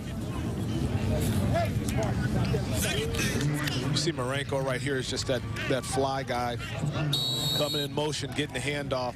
Nice block there by number 6, Nicholas there, to spring Marenko so he could get a couple of more yards. And Marenko getting a carry that might have gone to Devontae Bolton, who is on the sideline. 4 yards for Marenko, 2nd down and 6. Granite Bay threatening again. Here's a pass to the left side, caught by Rhodes. Well-designed play. Just a quick hitter out to the outside and a first down for Granite Bay. Yeah, you see this right here at Keeney right now. Ball fake, get the ball out to Rhodes. He's getting down the field. Nice run by him. Number 31, Tassini, came over to make the stop. And a good block preventing Tracy Clark from making the stop. First down for the Grizzlies at the Pittsburg 25. Brem in motion. The give and said to the inside. Travis Nicholas still fighting. Push the pile forward for more. And a Grizzly first down.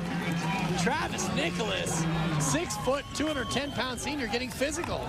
Yeah, you see Nicholas right here. Rushes off that tackle. Spins out of a tackle by Dargan. And finally, Shepard's able to just wrestle him down to 6 foot, 215-pound fullback. He did a tremendous job running downfield there. And they're going to come out and measure to see if Nicholas had enough for the first down.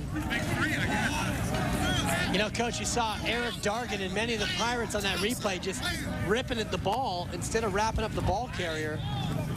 Trying to just get that big takeaway instead of just staying fundamental and making the tackle. You're exactly right. They're trying to make a big play right now, and I'm sure Coach Galli will tell them, watching this tape, hey, let's just make tackles. Let's just tackle and block, catch and run. That's what football's all about.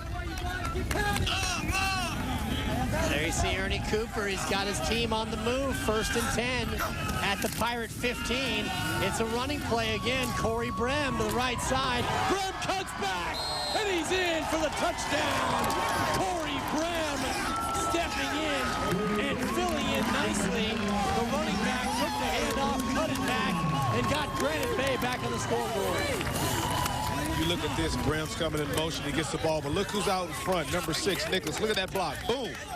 Springs in there, nice spin move, falls into the end zone, touchdown Grizzlies. Corey Brem putting together a very nice afternoon here at Prairie City Stadium as he goes in for the touchdown. And now Adam Angulo looking for the PAT to give the Grizzlies a 17-6 lead.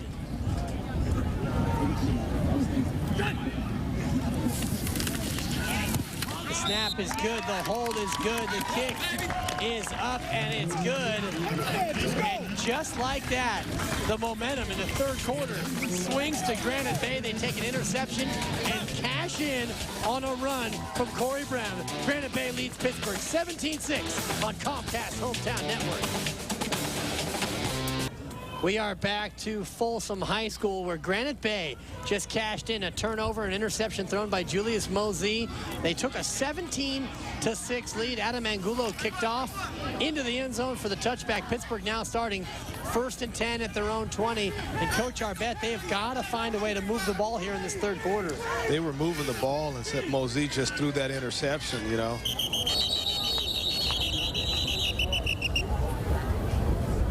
We get a flag here, pre-snap, second straight drive, rather, starting with a penalty, and they might get the quarterback here for a false start.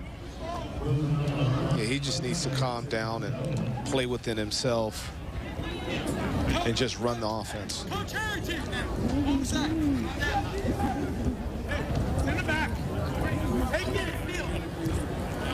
Well, after the week 0 game, Pittsburgh playing last week in what they call week 0, victorious over Burbank 27-8. But penalties a big part of it. 21 penalties charged against Pittsburgh. Well, today it's been penalties on both sides. Granite Bay now with 10 penalties on the ball game, giving the Pittsburgh Pirates a free 5 here. 1st and 5 now from the 25.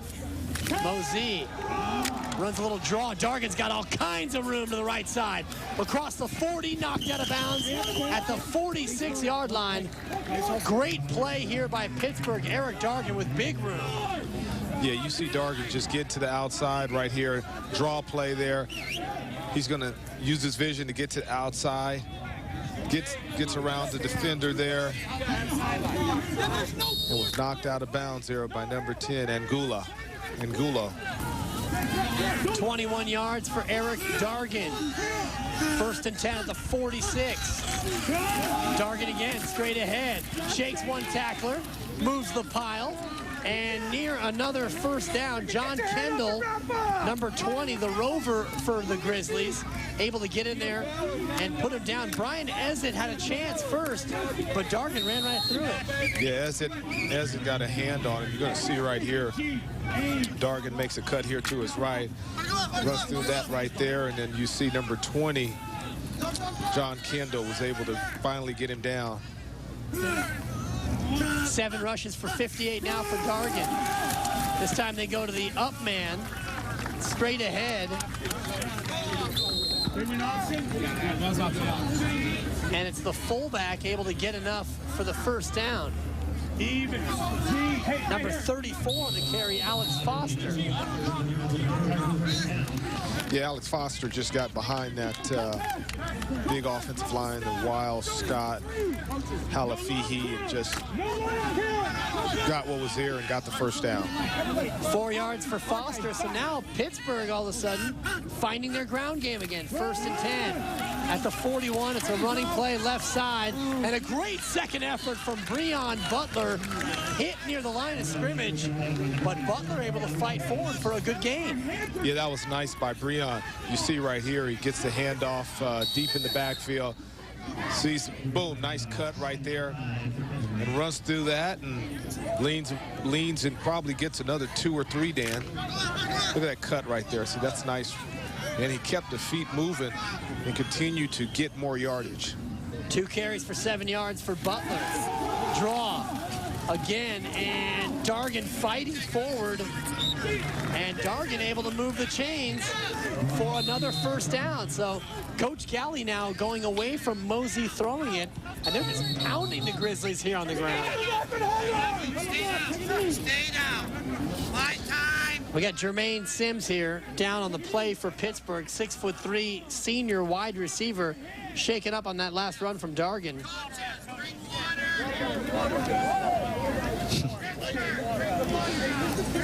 You see right here, he just got a draw with Dargan.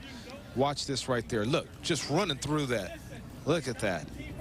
It took 3 guys to finally bring him down, and you see Jermaine right there, Sims, just getting rolled up on. Hopefully he's okay, Dan. Very scary situation, and when we come back, we'll update you on the condition of Jermaine Sims. Right now, Pittsburgh on the move, trailing Granite Bay 17-6 on Comcast Hometown Network. We're back in Folsom High School, where Jermaine Sims was able to walk off the field with some assistance after getting rolled up on at the tail end of that play. And there you see Jermaine Sims over on the sideline. Always very scary, Darren, when you see that many players come down on one man's ankle. Yeah, you don't like to see that. You know, a kid is exposed and people are trying to tackle the running back and he's downfield blocking. It's always a scary sight. And they're taking a look at his knee. They're going to put some ice over there on the left-hand knee. We'll keep an eye on Jermaine Sims. The good news for Pittsburgh, they've found a way to run the ball against this Granite Bay defense. Here's Eric Dargan again, bouncing it outside. He's got the corner inside the 20, inside the 10. Eric Dargan showing great poise and patience, letting that run develop in front of him. I like the way he bounced this out. You see he was coming up in there, and then all of a sudden, right there, he goes outside. And then look at the speed he has here to get outside and to put his shoulder down and to give his team a first down. First and goal, Dan. 17 more for Eric Dargan, quickly approaching 100 yards. This drive accomplished completely on the ground. Dargan again, left side, lowers his head and tries to dive toward the goal line. Andrew Knapp made the tackle, but Dargan getting closer. Again, we do have a flag down on the far side of the field.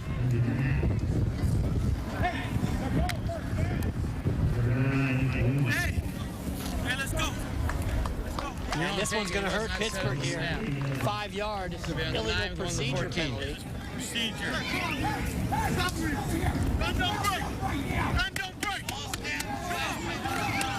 So that erases a nice 7-yard gain by Dargan and pushes the Pirates back to the 14-yard line. 1st and 10 at the 14.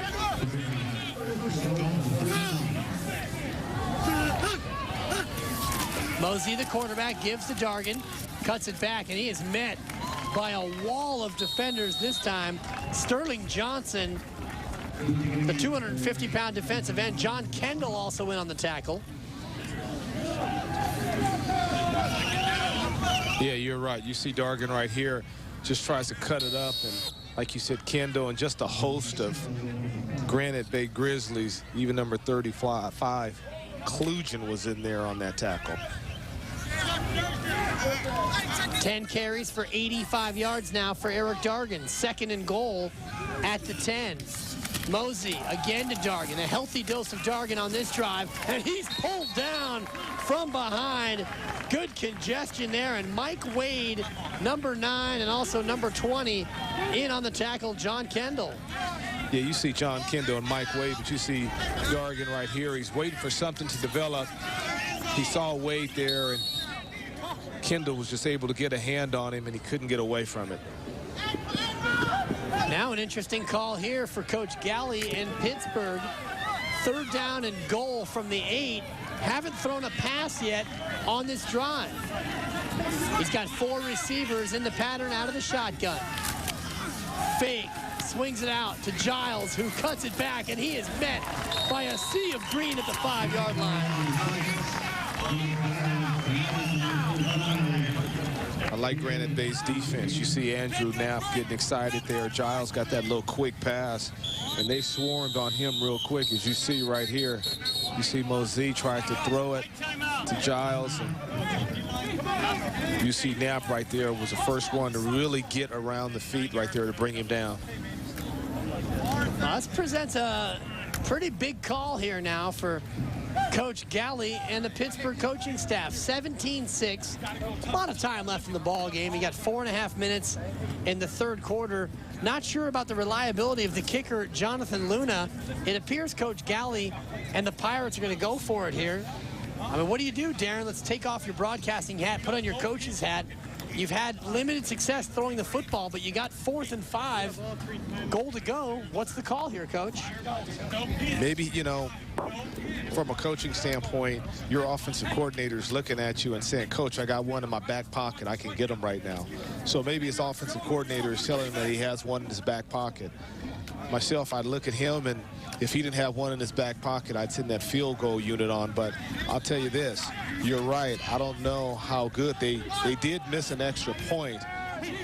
And I don't know how much confidence he has right now in that kicking game. So obviously he has more confidence in his offense than he does his kicking game right now. Granite Bay talking a lot about bend, don't break on this drive. And it's a make or break play for the Granite Bay defense. 4th and goal to go with the 5. And movement virtually everywhere. And that one's going to hurt Pittsburgh. It's a false start. And that's going to cost him 5 big yards. Jeremy Wiles among those who moved on this play.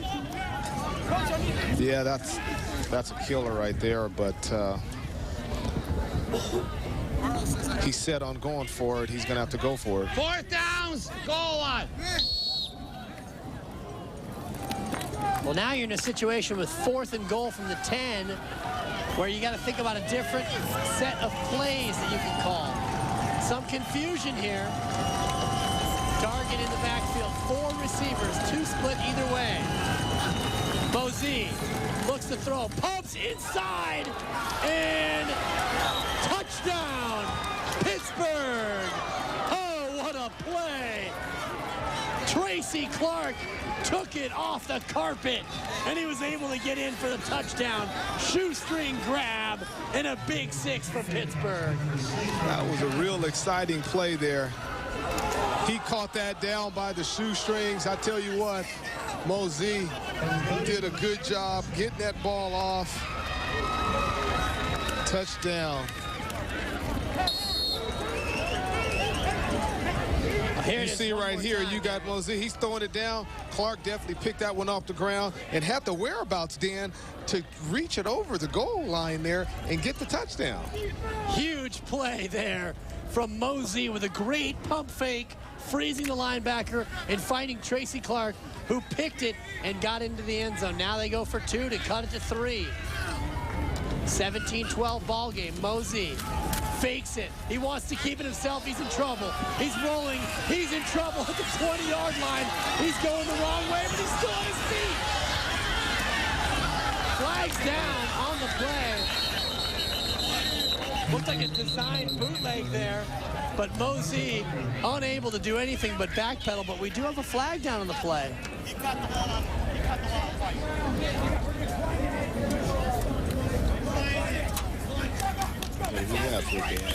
Holding here, back here, block in the back, both decline.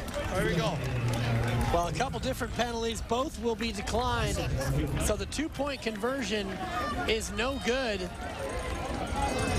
But a pretty wild play here, Darren. You see right here, he's trying to get outside. He couldn't. Oh, nice move there. He's trying to get away. He gets out of this one right here, and I thought he would have at least thrown the ball right there to Dargan and got it so he could run with that thing, but just wasn't able to do that. Once again, you see him right here. Nice spin there. Then what he does, he's going to his left. He has the ball tucked. I thought he would try to get the ball to Dargan right there. I think if he would have just flipped it out to him, possibly could have got in there for that 2-pointer, Dan. It looked like a kind of play that you would draw up on the street. Mosey with the naked bootleg effort, all kinds of stuff happening, but for Mosey and the Pirates, more importantly, they were able to get the 6 points, get in the end zone, not only to keep yourself in the ball game now trailing 17-12 as you see Coach Galley with a big exhale there, but more importantly, give your offense a little bit of a spring in their step. You know, now they can kind of feel good knowing that they were able to move the ball down the field against a good Granite Bay defense. And now looking back, I know what that speech was. We're going to run the ball. I don't care if they know we're going to run the football. I'm going to give it to our best back, Dargan, and we're going to run that ball all the way down, and we're going to score. Well, they got so much size on that offensive line that it makes sense that they would want to just pound the ball. Now Pittsburgh to kick it off, Carlos Najarro, and it's a relatively short kick, taken about the 12-yard line, breaking it to the outside with room. Danny Thomas down the sideline across midfield, and a huge return for the Grizzlies. Number 36, Danny Thomas, 5'10", 185-pound junior, almost broke that one and took it the distance. You see Danny Thomas right here. He gets that one, and it's a wall left. He's going to the left. They got that wall set up nice. He's running all that's in front of him is grass, and it was a kicker who slowed him down and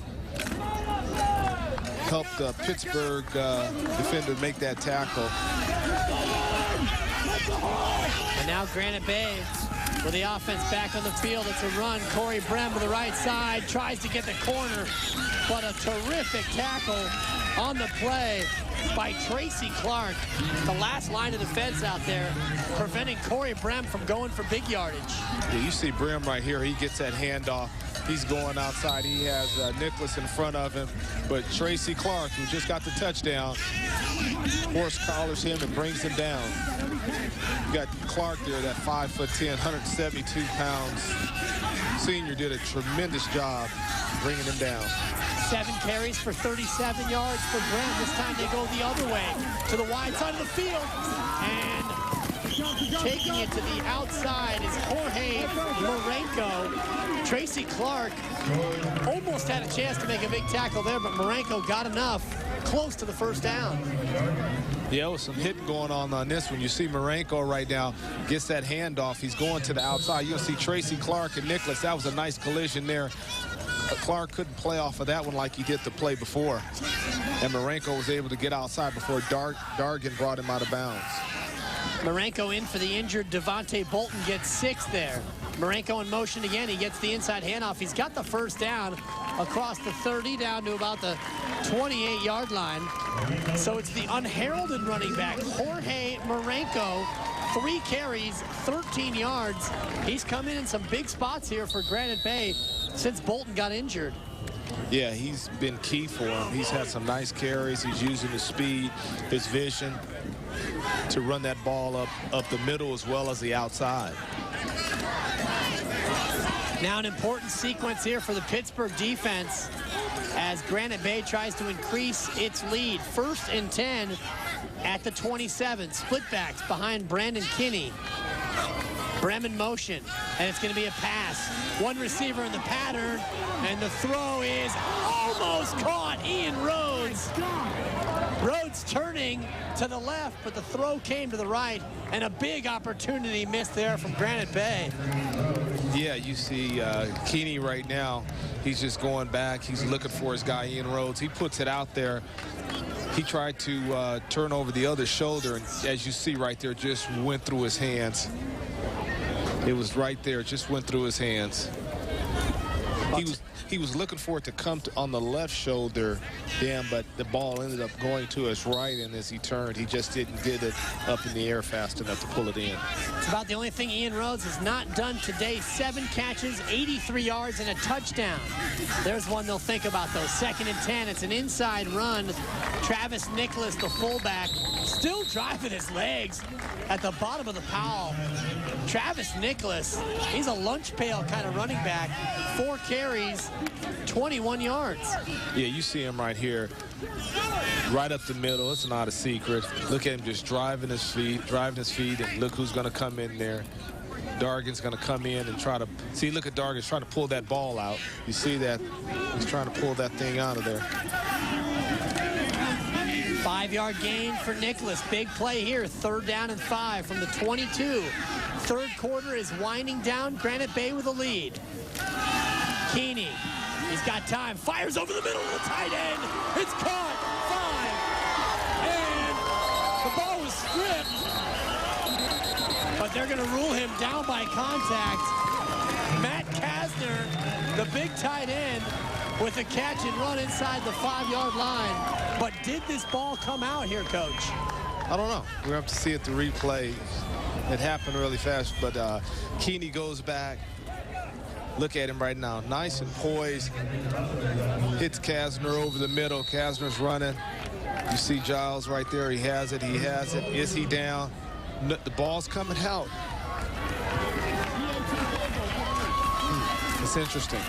Well, they ruled him down, and on the next play, it's a touchdown. Granite Bay getting the touchdown. Brendan Keeney, the quarterback keeper, goes in from 2 yards out, and just like that, Granite Bay increases its lead to 23-12. Yeah, Keeney kept that one, and you see right here, he just followed his blockers into the end zone, and it was an easy touchdown there. You got Nelson and Seba and Lyon and Andrews and Geyser and Kasner, all those guys up front blocking for him, and he was able to just walk in, basically. Adam Angulo, terrific kicker on for the PAT. That one is up and no good. So there's one to keep an eye on. The PAT, no good, keeping the lead at 11. Brendan Keeney, the 6'2 sophomore, bursts in. Granite Bay leads by 11 on Comcast Hometown. Back to Folsom High School, where it's not easy, even for the cheerleaders at Granite Bay. You score, you work. And so the Grizzly cheerleaders, the Spirit Squad, pushing it out, Coach. Oh, yeah. Put some points on the board, 23 push-ups. They're probably the only group of people happy that the PAT was no good.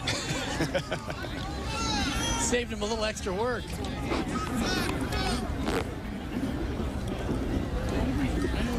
Well, here you see the Granite Bay kickoff team. We've already seen it once, Darren. The onside kick from Adam Angulo took Pittsburgh by surprise back in the first quarter. Don't think we'll see it here, though, as Pittsburgh now ready.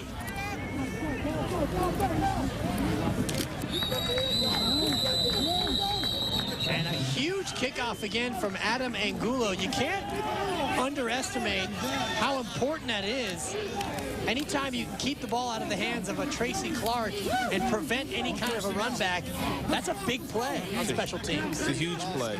They have a lot of speed back there returning those balls, and anytime you can keep it out of their hands and get it blown dead like that, shoot, that's a big plus for your team. And we saw it the other way with a big return by Danny Thomas. He was able to bring it back to the Pittsburgh 35. So the kicking game playing a big part in this ball game today. Pittsburgh with the ball now down 11, 1st and 10, and it's a handoff as we expect. Dargan, good hole over the middle, and a late flag thrown by the referee. Our referee today, Jim Waldman, seeing something at the back end of the play.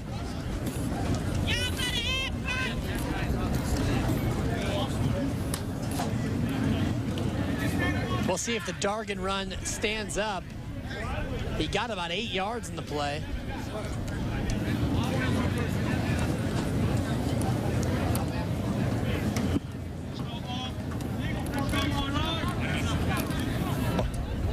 Yeah, there's only 10. Oh, there's only 10.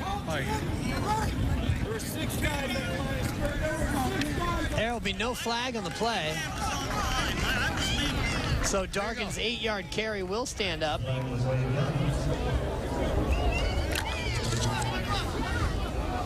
Now at 95 yards for Dargan, 12 carries, 95 yards. He's been terrific on both sides of the ball today, Coach. It's been great.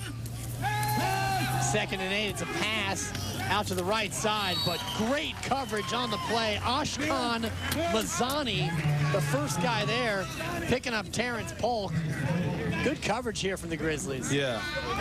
Mosey just tried to get it out, and you see Mazzoni coming in and just making a nice play there. Give Terrence Polk 1 yard on the reception. 3rd down and 1. Pittsburgh going I formation, and it's a quick snap to Mosey. Quarterback sneak. Mosey got 2 yards, and he got enough for the 1st down. A little bit of an odd play as Jacob Klugen came out with the ball here. You're right. It was just between the center and the quarterback. He snapped that ball, and he just went straight. Didn't want a lot of movement in case they had a pinch on or something up front. So they were still in their stance when he was trying to get the ball up the field for the 1st down. Mosey's 2, good enough for the 1st and 10 at the 31. Dargan, he is dragged down. Nice tackle in the middle of that defense. Matt Lopez, also Garrett Mendes in on the stop. You see right here, Dargan gets the ball. Nice cut there, and you see number 86, Sterling Johnson, 6'3", 250-pound senior, made a nice tackle there on Dargan. Did a good job of shedding his blocker to make that play. Did a tremendous job of shedding his blocker and playing off of it and scraping over to the right side and making that play. Closing seconds of the third quarter, and it's Giles who gets a backwards throw and is taken down behind the line of scrimmage. Terrific tackle on the play by Adam Angulo. He's had a great game kicking, and now he makes a big stop on defense. And that's the way the third quarter ends. Swing pass to Giles, Angulo with the stop. Granite Bay in control, 23-12, fourth quarter coming up. Back to Folsom High School. There you see the Pittsburgh coach, Coach Galley, thinking about a tough call here. 3rd down and 9. Pittsburgh currently sitting at their own 32-yard line, trailing by 11 points. This is a key spot of the game for the Pirates, Coach. It is. It's a big down for them. They're going to have to get this first down, or their defense is really going to have to step up and do something. And they're going to put it in the air. Mosey sets and fires, and it's behind Jermaine Sims. Good to see Sims back on the field after getting shaken up earlier in the ball game. Mosey's pass incomplete, and that'll bring up 4th down. Yeah, he's going to have to punt the ball here. They're going to have to put this one in their defensive hand. They're going to have to do something because they're 2 scores behind right now. But the thing about this team with all that speed, they can score on you in a hurry.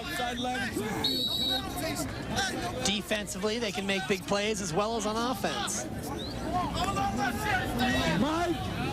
It'll be Robert Giles to do the kicking here on a 4th down and 9.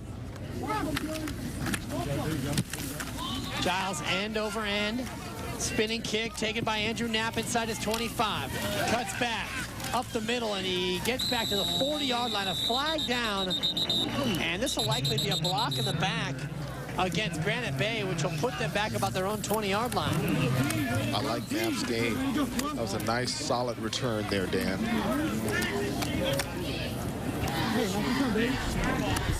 He secured the ball and 24. Took it straight up the field.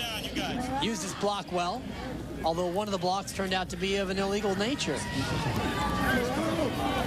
Well, it is the battle in the Capitol, and up next is probably the co-headliner today, Game 3, Central Catholic and Cardinal Newman, a couple of squads who will likely be battling down to the wire to see who represents Northern California in that small school state championship game. You know, Darren, in the 3 years that they've had the state championship system, these 2 teams, Central Catholic and Cardinal Newman, the only teams to represent the North in that small school game. Yes, they're 2 tremendous teams. Had the pleasure of doing a couple of their games, and both those teams can really play, and they play hard. Granite Bay 1st and 10. The ball comes out. The ball comes free. Corey Brem was fighting for additional yardage. He had gotten across the 20-yard line when the ball came out. This is a big moment for the Pittsburgh Pirates here. We've also got a Pirate player shaken up on the play, and Pittsburgh's got the football.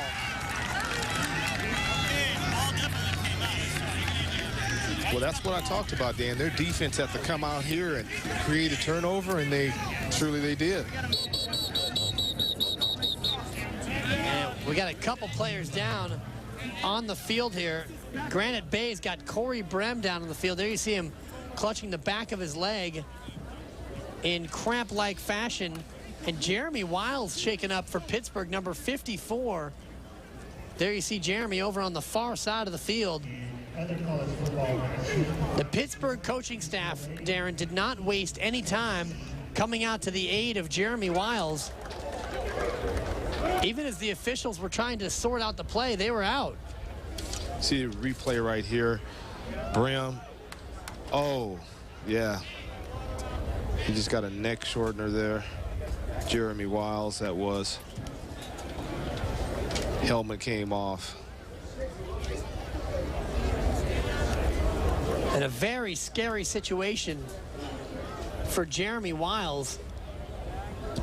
Shaken up on that play. Yes, it is. Oh, it's getting up great. That is just a terrific sight to see, Coach. Yes, it is. Great to see him getting up and walking off. You know, oftentimes, a lot of us, especially those of us not inside the game, take the injury factor for granted. It's a very serious, violent game. Yeah, you see him right there. Look at his head. That's number 20, Wells, just knocking his helmet off, and he being Wiles ran into Wells there. And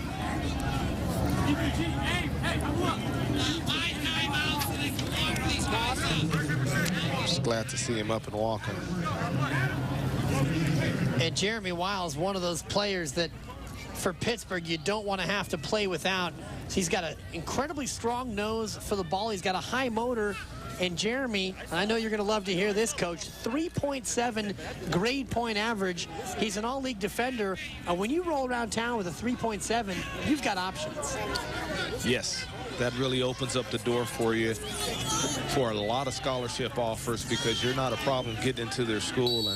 And now with the new rule, that graduation rate, you have to be on track and all that stuff, or they lose scholarships. They're looking for a kid like him. He is slotted as a probable mid-major talent, could be a high D1 player as well, depending on how this season shakes out. But for now, the immediacy, Pittsburgh in business.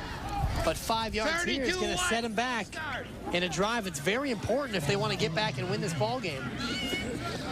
Yeah, this is a golden opportunity for their offense to score right now. The Granite Bay's defense is going to have to step up and do a tremendous job right now and hold them from getting into the end zone. Third straight drive by Pittsburgh that starts with an offensive penalty. Coach Galley doesn't want to see that. Now it's first down and 15 from the 27. It's Mosey pumping and firing, almost intercepted. Your guy is just everywhere. Andrew Knapp playing sideline to sideline, and another flag on the play. Lift them hands out. Get the ball. Here you go. Yeah. Trying to take them back. All the recession continuing for Pittsburgh. First the false start, and now a chop block. So Pittsburgh going in the wrong direction. 15. Yeah, you see the block right there. Halfback screen. Here we go. Hey, on core. On nose core. Yeah. Can't do that. That's a no-no, a chop block like that. Well, now Pittsburgh faced with first down and 30 from the Granite Bay 42-yard line, and the officials are going to blow this one dead. Odd and even at the same time. And we're going to get a timeout here taken by Granite Bay. We had some confusion here as far as the defensive personnel coming on and off the field. Well, in this drive, Darren, Granite Bay hasn't had to do much in the way of defense. When we come back, Pittsburgh will be faced with a 1st and 30. Granite Bay leads at 23-12 on Comcast Hometown Network. Welcome back to Folsom High School. It's been a very entertaining game 2, the second of 4 in the battle at the Capitol. A couple of Northern California Open Challenge Titans here. Granite Bay with a 23-12 lead on Pittsburgh. And I'm Dan Dibley here along with the head coach of the San Jose SaberCats, Darren Arbett. Pittsburgh, Darren, taking over at the Granite Bay 22 to start this drive, but 20 yards in penalties, and they're now looking at first down and 30. Yeah, they're going the other way, but they got to do something on this right now, at least get into field goal range. But last time they were in field goal range, Coach Galley elected to go for it. So we'll see what happens here. Pittsburgh 11 penalties for 80 yards in the ball game. 1st and 30, it's a draw to Dargan, and Eric Dargan not able to get much there. Dragged down from behind by number 35, Jacob Klugen, with a great tackle. Yeah, you see right here, Dargan gets the ball, tries to get outside, but that guy, number 35, Klugen, was there to make the play. We called his name a couple times today. Klugen's having a quiet, solid day there at that linebacker spot. 5'11", 215, playing out of the middle of that defense. 2nd down and 29. Mosey's got to throw it, and he's put down for the sack. Mosey unable to get rid of it. Garrett Mendes came in and put Mosey down. There was a flag on the play for holding, but this will likely be declined after the Mendes sack.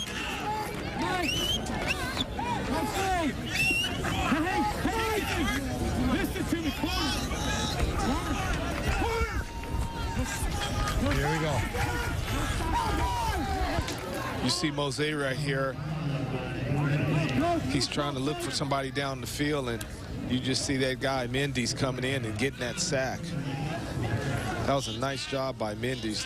Number 95, you see the 5'10", 180-pound senior does a good job just breaking through that line and getting Mose by the ankles and registering the sack. There you see the penalty numbers both ways, big-time penalties. 3rd and 38 for Pittsburgh, and Mosey's going to try to get as much as he can on the scramble down the right-hand side. He's finally chased out about the 35-yard line, so give Mosey 15 yards on the ground, but it's going to bring up 4th and very long. You got to go for it here. You see him just getting outside. He's trying to get what he can get. Tippy-toeing that sideline and then end up going out of bounds. They just went backwards on this drive. They lost 15 yards on this drive. Most of them via the penalty, but also the sack. 4th down and 20 for Pittsburgh. Mosey, he's got to put this up for grabs at the very least. Thrown and broken up. There's your guy again, Andrew Knapp, on the coverage, and Granite Bay will take over on downs.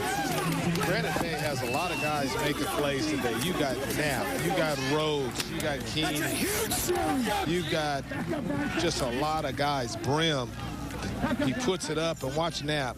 He comes out of nowhere, boom, knocks that thing down. Good job, D. Great play by him. I'm sure you'd like to see Eric Dargan go up and challenge that with 2 hands. Would love to see him challenge that with 2 hands. I think he did a hip turn there and was trying to go for the ball, and he was off balance, so he just went up with 1 hand to try to grab it.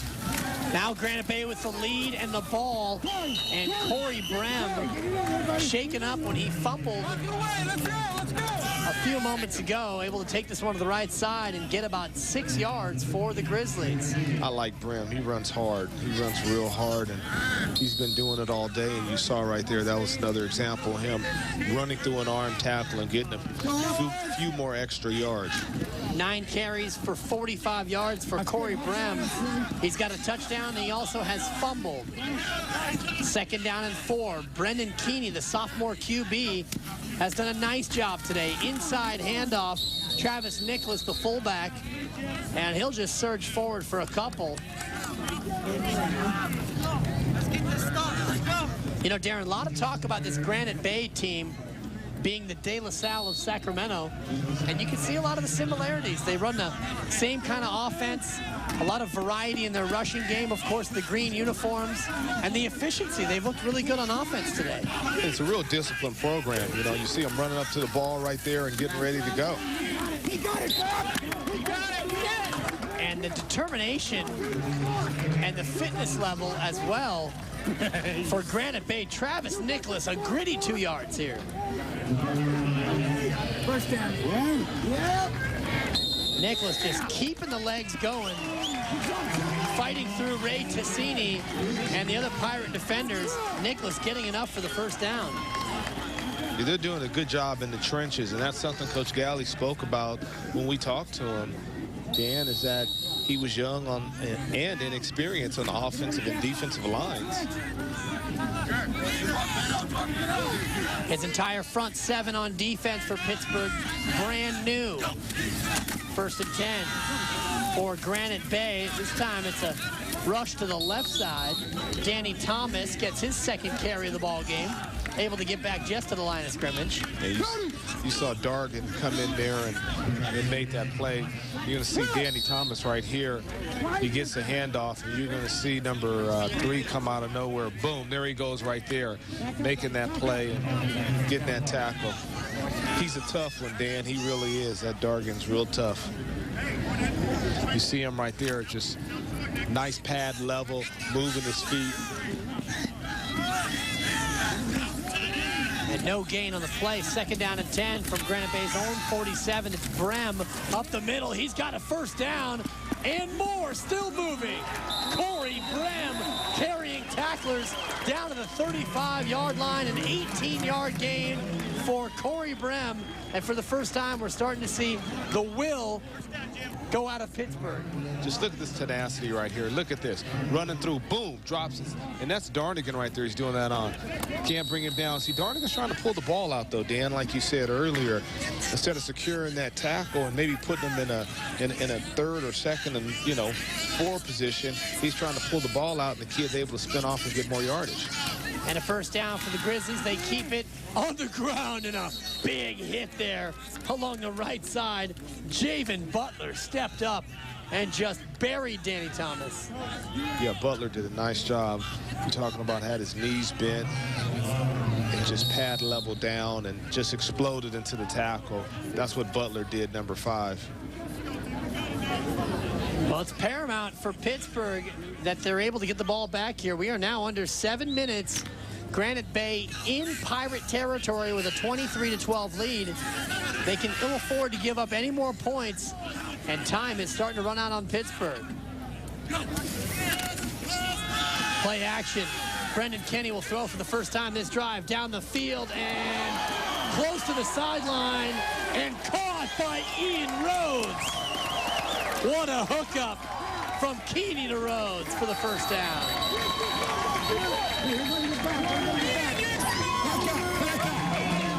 And you see right here, you see Keeney just going back, looking for his big receiver, Rhodes, and watch him catch his ball and keep his feet in. Look at him tap the feet. Gosh, that was nice. Hey, tell them to watch their splits. Real close toe work along the sideline. And a nice catch from Ian Rhodes. Oh, no, Rhodes getting 27 yards on that hookup. As we take a look at another injured Pittsburgh Pirate down on the field. That's Clayton Sills being helped off. 5'10", 230-pound junior defensive lineman.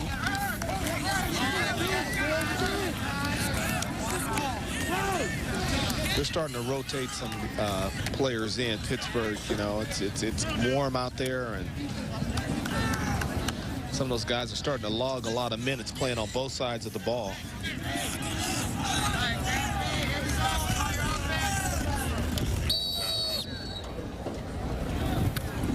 Well, perhaps no bigger player offensively for Granite Bay than Ian Rhodes. 9 catches, 120 yards and a touchdown, and a big pickup there and a 1st down for the Grizzlies.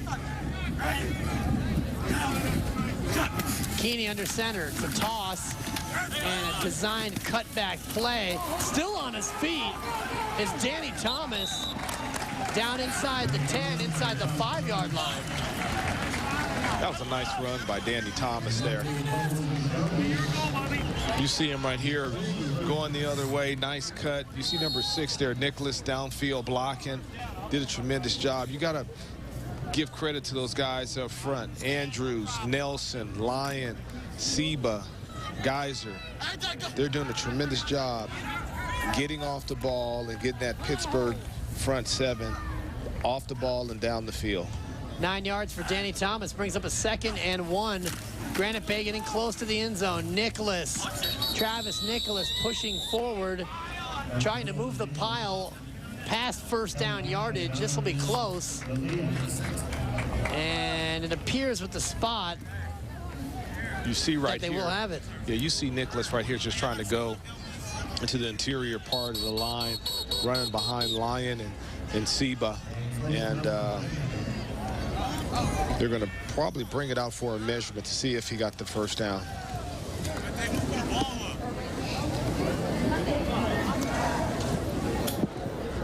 I'll tell you, Darren, I've been very impressed with not only the offensive variety for Granite Bay, but the variety of the personnel that they've had carrying the ball. Devontae Bolton has not played in the 2nd half, but Corey Brem and Travis Nicholas, and even a little dose of Danny Thomas has been enough to keep this Granite Bay offense moving forward.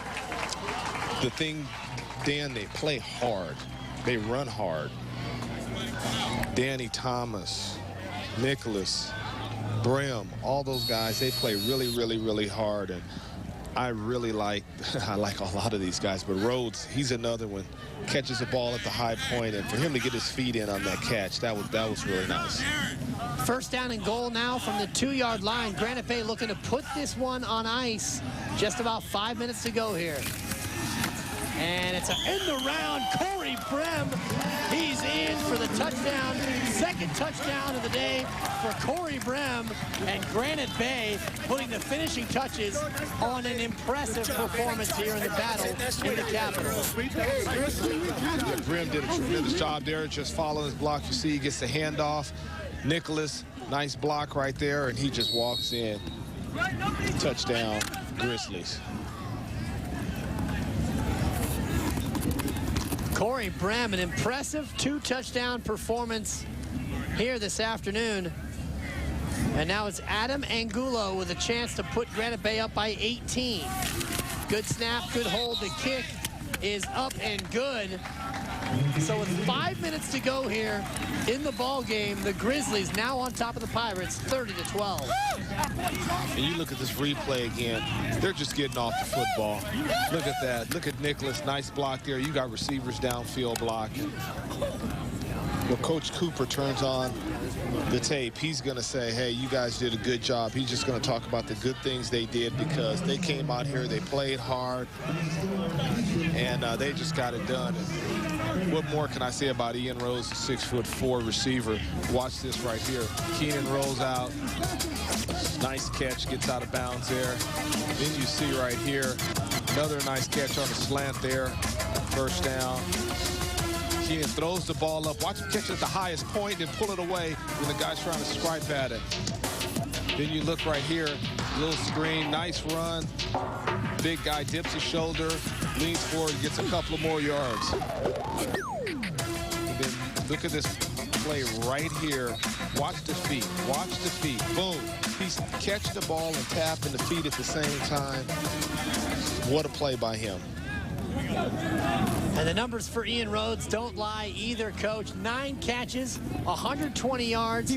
He's got a touchdown. Corey Brem, for his part, 11 carries, 65 yards, and a couple of touchdowns. He also has 2 catches for 38 yards. It's been a balanced Granite Bay attack. The rushing of Corey Brem, the catching of Ian Rhodes, and how about the mature play from the sophomore quarterback, Brendan Kenny? He's played great today. A little bit of a directional kick here as the kick goes out of bounds. Granite Bay with a 30-12 lead, maybe trying a couple of things. Play with your feet. I know you're a man who likes the occasional onside kick from your days in the Arena Football League. Yeah, it's interesting. I wouldn't want to give Pittsburgh a short field, even though you have 5 minutes left. You know, they break one, get an onside kick, and you got a ball game now. You want to get them as deep as you can. Especially when you've got a kicker, Adam Angulo, who can boot the ball in the end zone on the regular. But here they try looks like a little side foot trickery.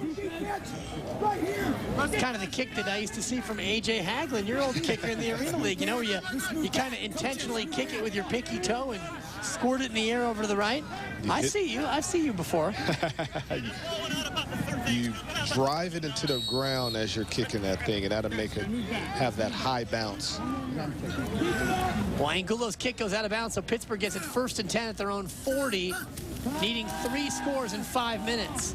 Mosey, quick hitter, is complete to Terrence Polk. Minimal yardage, and the clock will continue to run. Yeah, you see right here, Mosey just raises up, quick drop there, gets it off the Polk. Like Dan said, a minimal gain, though. Just 3 yards, 2nd and 7. Julius Mosey going to be asked to throw it a lot here. It's Polk again, first down yardage. And he's able to get out of bounds across the 50 to the 46-yard line. Back-to-back plays to Polk, and they've got the ball moving.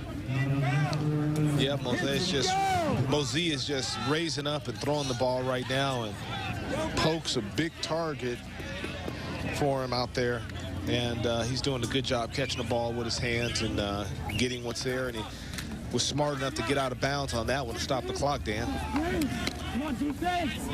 4:34 to go here, fourth quarter. Pittsburgh trailing 30-12. Julius Mosey looking left, throwing left to Dargan. It's caught across the 40-yard line to the 39.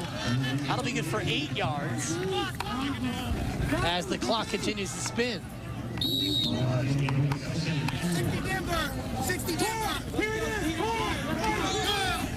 Julius Mosey, the quarterback, staying out of the shotgun. He'll drop. He's looking down the middle. It's tipped and almost intercepted by who? Mr. Knapp. Andrew Knapp. All over the field. Almost got another takeaway for the Grizzlies. You see right here, Mosey is just trying to get the ball down the field. He threw it behind the intended receiver, Hart, there, and it was almost an interception by Knapp. John Hart, 5'9" junior, getting a chance at wide receiver for the Pirates here in the fourth quarter. Now the Pirates come out and they go 5 wide, 3 to the near side, 2 to the far side on 3rd down and 4, and it's a keeper. Mosey trying the right side, and he will not have enough for the first down. Chased out of bounds over there by Reed Dobson and John Kendall. Pickup of 2, so a big 4th down now. This is pretty much the ball game for Pittsburgh. Yes, it is. Mosey is going to have to make something happen, and he knows it. Coach Galley just told him, called the play, and said, hey, point it to the sticks. And again, it's the surprise quarterback sneak play. Mosey and the center, Tony Alvarado, the only ones in on it. Right. You see the center just snaps the ball to him, and the center snaps it and gets off on his guy, and Mosey just runs and gets that first down. 3 yards for Mosey. The clock runs under 4 minutes. Pittsburgh needing touchdowns in a hurry. Mosey throws it back to Giles, and incomplete. That was very close to being a backward pass and a live ball there, Coach. Yes, it was. Mike Wade, number 9. You're going to see him right now. Mosey just raises up, throws that ball, like you said, is close to being backwards there. He's trying to throw it to Giles, and you saw Mike Wade, 5'10", 210-pound senior, come up and make a nice hit there. This linebacking core for Granite Bay, Klugen, Wade, and Mazzani has held up today. Here's Mosey going up top, looking for the end zone. It's caught, and a touchdown. Jermaine Sims, the 6'3" wide receiver, going up over the shorter defender, Adam Angulo, and securing the catch for the touchdown. A big play for Pittsburgh. You see right now, Mosey just goes back. He looks him off, looks to the left, throws right, and you see the big guy. Jermaine Sims goes up, using all that height, catches the ball at the highest point, and pulls it in for a touchdown for the Pirates. Using that 7-inch height advantage and a great throw from Julius Mosey, putting it up where only his guy could get it. Pirates are going to go for 2 to try to make it a 10-point game. Mosey rolls, flips, and it's caught for the conversion. It was Terrence Polk with the PAT. So just like that, Coach, Granite Bay kicks it out of bounds. Pittsburgh gets a short field, and they march down 60 yards and score. You're going to see this touchdown again right here. You have Mosey looking off. See, I like what he did. He looked the safety off. That's why you had that single coverage. See, Knapp was out of position because Mosey looked him off and just put it up there. And then, like I said, you had the big guy, Sims, number 17, 6'3", 195-pounder, go up and get that ball at the highest point and pull it in for a touchdown. And the 2-point conversion from Terrence Polk makes it a 30-20 ball game. Just 3.5 minutes left to go. And a nice play from Mosey here on the PAT. Yeah, he's just using his athletic ability here. He's rolling out. Look out, look out, look out. Hits Polk right there. Gets it in for the 2-point conversion. Julius Mosey, 12 of 24 in the ball game, 102 yards passing. You saw his 1 touchdown pass. He just threw it. He's thrown 2 interceptions. He's added a 2-point conversion pass. But now it's up to the special teams here, Coach. 3:34 to go. Pittsburgh down by 2 scores. Onside kick here, don't you? Most definitely. You're going to see an onside kick here. Thing is A, let it go 10 yards. B, make sure it goes 10 yards. And if anybody's trying to catch that thing, you blast them and you try to get it. It'll be Carlos Najarro kicking into the Granite Bay Hands team. And that kick just goes through and out of bounds. Not a bad effort from the kicker. Well paced, but he just didn't get that one high bounce he was looking for. Didn't get it at the end there. I thought it was gonna happen. You see right here, so far so good. Boom, right there. I thought it would bounce up and buy a little time for 84 to come in there and get that thing poke. But didn't take that bounce. And as a result, Granite Bay is in great shape here. 1st and 10 at their own 46-yard line. Pittsburgh with a full complement of timeouts. But Coach Galley down by 2 scores. Brendan Kenny, the give to Corey Brem. It's been a healthy dose of Brem in the second half. And he stopped after a short gain. Letting it run. You see right here, they just hand the ball off to Brem, who's kind of been the workhorse there in the second half. And you see Nicholas making those blocks again. Nice block there on number 32, Perez Jr., Victor Perez Jr. And that offensive line is doing a good job getting off on people.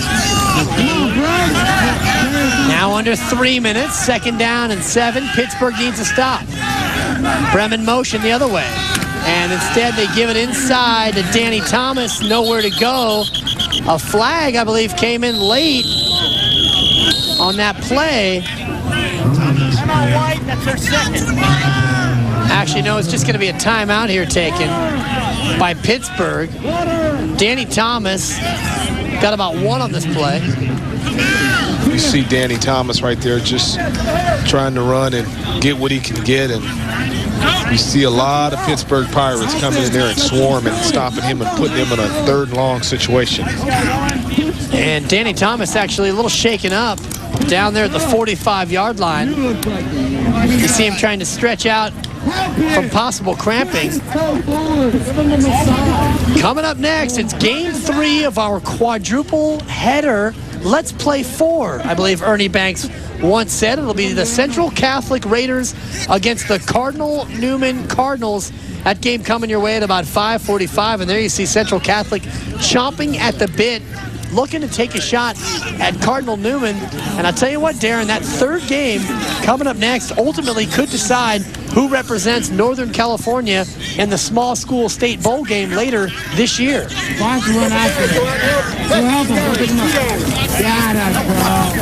And then St. Mary's won 48-3 today against Jesuit, so they can be in the mix also. So look for Central Catholic as well as St. Mary's and Cardinal Newman to be in the mix there. You know, St. Mary's, a bit of a controversial choice last year, Darren. They were picked despite having 2 losses. And what did they do? But they promptly went down to Southern California and turned in maybe the best performance aside from Grant, St. Mary's of Stockton, with a terrific game. I believe they fell just 1 point short. 37-34, actually, 1 score short against Cathedral Catholic in what turned out to be the best game of the 5 down in Southern California. Yeah, they went down there and played hard for Tony Franks. You know, he's a great coach. And Coaches, back up. He's asked us, coaches. Right now it's Granite Bay with a big 3rd down conversion here. It's do or die time for the Pittsburgh Pirates. They need a stop. The give is to Brem. Over the side, he'll get the corner, but he's peppered out of bounds. Not what Granite Bay wanted there, Coach. That's a little bit of a nightmare scenario. Javen Butler put him out of bounds, and the clock stops. Yeah, you see the replay right here. You see Brem going outside, and Coach Cooper's jumping up and down. He didn't want him to go out of bounds. And you see right here, he ran out of bounds right there and stopped the clock. And that's something the Grizzlies didn't want to happen. About the only mistake made by Corey Brem today. He's been terrific with the 2 touchdowns. But that time, had he just gone down in bounds, they would have been able to take an extra 45 seconds off the clock. As it is, Pittsburgh going to get the ball here. 4th down. Granite Bay going to kick it away with 2:35 to go. We'll see if they kick this out of bounds, trying to keep it away from the playmakers of Pittsburgh. Javen Butler is back. Check that. It's Robert Giles who's back, and he won't be able to pick this one up. It was hit by a Pirate player, and Giles takes it around the right side, dragged down inside the 25-yard line. Well, not exactly the way they drew it up for Pittsburgh, but they'll take the extra 10 yards anyway. Yeah, it looked like he was trying to get away from it, and you see here he's signaling get away from it. Then it hits number 40 there in the face, Curtis, and he had to pick it up. Giles did, and he did a good job getting what was there. And give Giles credit for being aware and seeing that as it took place. Dari Curtis inadvertently slapped that with his helmet. He popped it right to Giles, who, to his credit, picked it up and ran with it.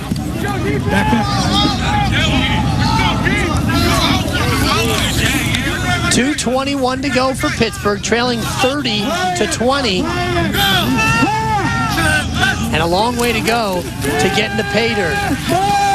Mosey, nice pass. Hooking up on the play. Looked like that was caught by Alex Foster. Check that. That's Terrence Polk, number 84. Short of the 1st down. Good for 9 yards, but the clock spins. Yeah, he did a good job just getting down low and catching that ball. 2nd and 1, Pittsburgh in the hurry-up, needing 2 scores. This one's caught by Jermaine Sims across midfield. All of a sudden, the Granite Bay defense looking vulnerable here, Darren.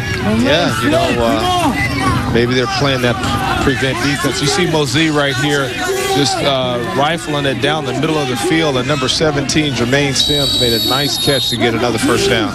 1st and 10 at the Granite Bay 48. Mosey swings it out, and it's caught by Sims short of the 1st down, and the clock will run here. Sims needed to get out of bounds on that play. Definitely should have got out of bounds on that one. Just 6 yards. We're down to 1:30 and counting. Pittsburgh needing 2 scores. Julius Mosey down the middle and dropped. Jermaine Sims had his feet just go out from underneath him. That would have been a big 1st down pickup for Pittsburgh. Yes, it would have. You see right here, Mosey did a good job rifling that ball down the field, and Jermaine just took his eyes off that ball there and wasn't able to pull it in. It'll be 3rd down coming up and 4 for Pittsburgh. Needing a 1st down and more, needing 2 scores with 1:24 to go. 4 went downfield. He's ineligible. And a late flag there in that last play. Ineligible man downfield. That's going to back up Pittsburgh 5 yards here. Yeah, they've had a few penalties this game, that's for sure. Interesting that they would accept that penalty and give Pittsburgh 2nd and 8 instead of 3rd and 3. 1:24 to go. Mosey going to throw it. Steps up, flips it out to Dargan, who is taken down behind the line of scrimmage. And a timeout here taken by Pittsburgh. That's Eric Dargan shaking up on the play as well, Darren. Is that timeout? They call timeout. Yeah, you don't want him to get hurt. He's a guy you definitely want to keep healthy. You see right here, Mosey he's looking downfield, throws the ball over to Dargan, And you see number 35, Klugen, coming in and kind of twisting him up here. Let's look at Darnigan right here. Darnigan. Yeah, like he just twisted it up a little. A little bit of a twist at the end of that play. And a lot of nervous moments here for Pittsburgh as their key player, their key two-way player, shaken up here at the tail end of this game. And a good sign, Dargan able to be at least helped off the field here. Over to the far side.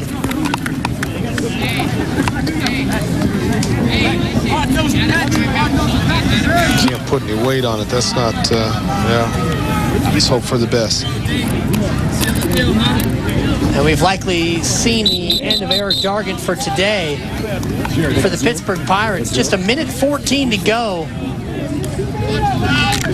And a very important play here for Pittsburgh, Darren. 3rd down and 9 from the Granite Bay 47.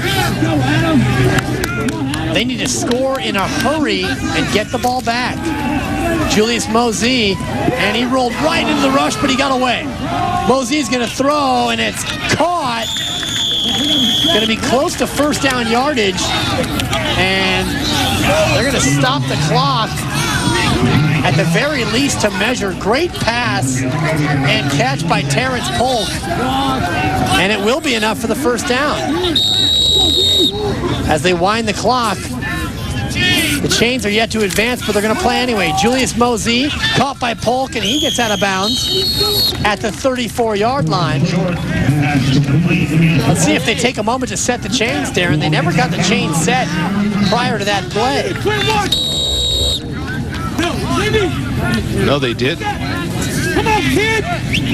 Go! Well, they've got him set now, and they're going to give Polk about 4 yards on that completion. 51 seconds to go in the ball game.